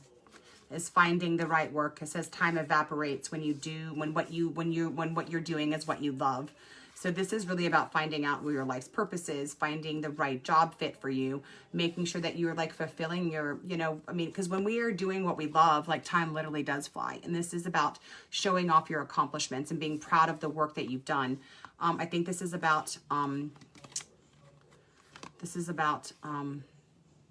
for some of you, it's like, I'll take pride in my accomplishments and I'll take credit for my accomplishments. And then for some of you, this is about stepping into your path and your calling. And now is the time to do it because of now's the time to do it. And then the next card that jumped out, we got the Tower and the Five of Swords. And I think this has to do with that. No, this is about a change in perception and divine intervention. And this card here, this card has to do with some self-deception. There's some serious self-deception going on. Cognitive dissonance. That's way better. Like, look up cognitive dissonance. It's like there's like denial that we're not aware of. And this is about a change in perception and like a paradigm shift. Like, we don't want the Tower to come and like rip out the foundation. So this is like a decision to this is about doing shadow work. This is about a purposeful journey inward to break through cognitive dissonance and deal with the root of the issues. So look up Jungian shadow work. You can do that. I do it with tarot. I can help get you started. I can guide you through it, but or with your therapist. But this is a call to make breaking through the self-deception and the cognitive dissonance to break this pattern that keeps happening. I mean, otherwise this kind of happens. This is the Tower and this is the Five of Swords. Be strategic about it. Be strategic about having this is about a change in perception, a paradigm shift, change in the way we think about really deep issues. But this blocks us, okay? This self-deception and this little sneaky son of a gun inside of our heads, okay? I don't feel like this is anyone else on the outside deceiving you. This is not somebody else. This is internal. This is internal. Hey, Luke, can you please be quiet? I feel like you're getting louder and louder, honey. Sorry. I'm almost done. Thank you for being patient. Yeah, so look into shadow work. Look into ways to break through cognitive dissonance. To have a paradigm shift, a change in the way that you view some really deep shit. And actually one of the cards that you got is going to really help with that. So that's going to be your final thing, that's the word I'm looking for, intention. So you got crown chakra, number 7. Go ahead and screenshot that. You're going to need that activation to get through this new moon and manifest these fucking amazing things that are going to be happening to you. The frequency of the crown chakra, the violet flower of life, supports your spiritual connection to the universe and our ability to transmute negative energy into light. And then you got perception. The frequency of perception supports our natural curiosity, moving us beyond our comfort zone to find the edges of what we perceive as real and to take a good, hard, deep look at it. I mean, that goes totally with this Five of Swords and this Tower. So go ahead and take a screenshot of that. And you're going to use that in your meditation. 35. 3 and 5. Collaborative effort, change and freedom. Together makes 8. 8 assumes power. 8 is successful. 8 overcomes obstacles. This is what's blocking. This is going to unleash and unlock whatever it is that's been blocking you. Then we have 41 for synergy. The frequency of synergy supports our allowance and acceptance of the not so obvious, never seen before. Combinations and unions that result in new ways of functioning, working, thinking, relating, loving, and being. It reminds us to embrace the unfamiliar so that the new yet exciting co-creations can give birth to new reality. This is another activation that my Aquarius are going to need for this new moon. We got a lot of exciting stuff going on for Aquarius. They've been having shit go down, but we're going to get breakthroughs this month. We got the number 41. It's some structure, some stability, a new beginning. It's change. And change means freedom. The Five of Swords is, it got a couple of meanings in this particular one. It's about trickery and deception. And I believe in the context of the reading, Jessica, that has to do with self-deception. And kind of blocking, and the word that I used was cognitive dissonance. It's when we're kind of, when we kind of keep repeating patterns in our lives or doing things and we don't know exactly like why we're doing it, no matter how hard we try to dig through. So cognitive dissonance would be like some deep self-deception. And this is calling for us to kind of try to break through that. And for me, what I did was what's called Jungian shadow work. And you can Google that online. I use the tarot for it. Okay, and then the final thing that we have here is Miracle, number 33. Take a screenshot of that. Use that in your meditation. And the words here are: the frequency of miracle supports our belief in ourselves as a part of source, and therefore our belief that anything is possible. And you have an exciting month of freedom in front of you, Aquarius, and I'm super excited. So, you know, your new moon intentions are about self-love and meeting your own needs, and then knowing who you are and what your purpose is, discovering that and being brave and walking through that. And then for some of you, it's starting a new course of study, taking a new job. And some of you, it's taking credit for the work that you've done and being proud of the work that you've done and like standing up for yourself and taking credit. And some of you, and then for a lot of you, it's going to be kind of dealing with some cognitive dissonance and some, kind of self-deception and changing a paradigm shift and changing the way that you view things. And so I guess I would look at that as, how would I even write that as an intention? I have breakthroughs that change my life. And so I always write my intentions as an affirmation, and then I figure out how the hell to do it afterwards. But no problem, Jessica. All right, y'all. So that wraps it up for my new moon readings for all 12 signs for my first time. Oh, it's so tiring. But I really loved hanging out with you. And so I'm still trying things out to see like what works and what doesn't work. But mostly I'll be following the moon with readings, and then also taking feedback for the other kind of stuff that you want to see happen live. I do also do private readings. I can do them live on the phone, or I can do them through email, text messaging. I also am an energy healer. And I can do that remotely as well. And I do, I call myself a shadow witch, but I'm shadow worker. So I can help with that as well. So you can just DM me here on Blue Moon Oracle on Facebook as well. But I've so enjoyed hanging out with you guys tonight. And I'm excited to hear back in like 2 weeks to see what's been manifesting for y'all. All right, you guys have a good night.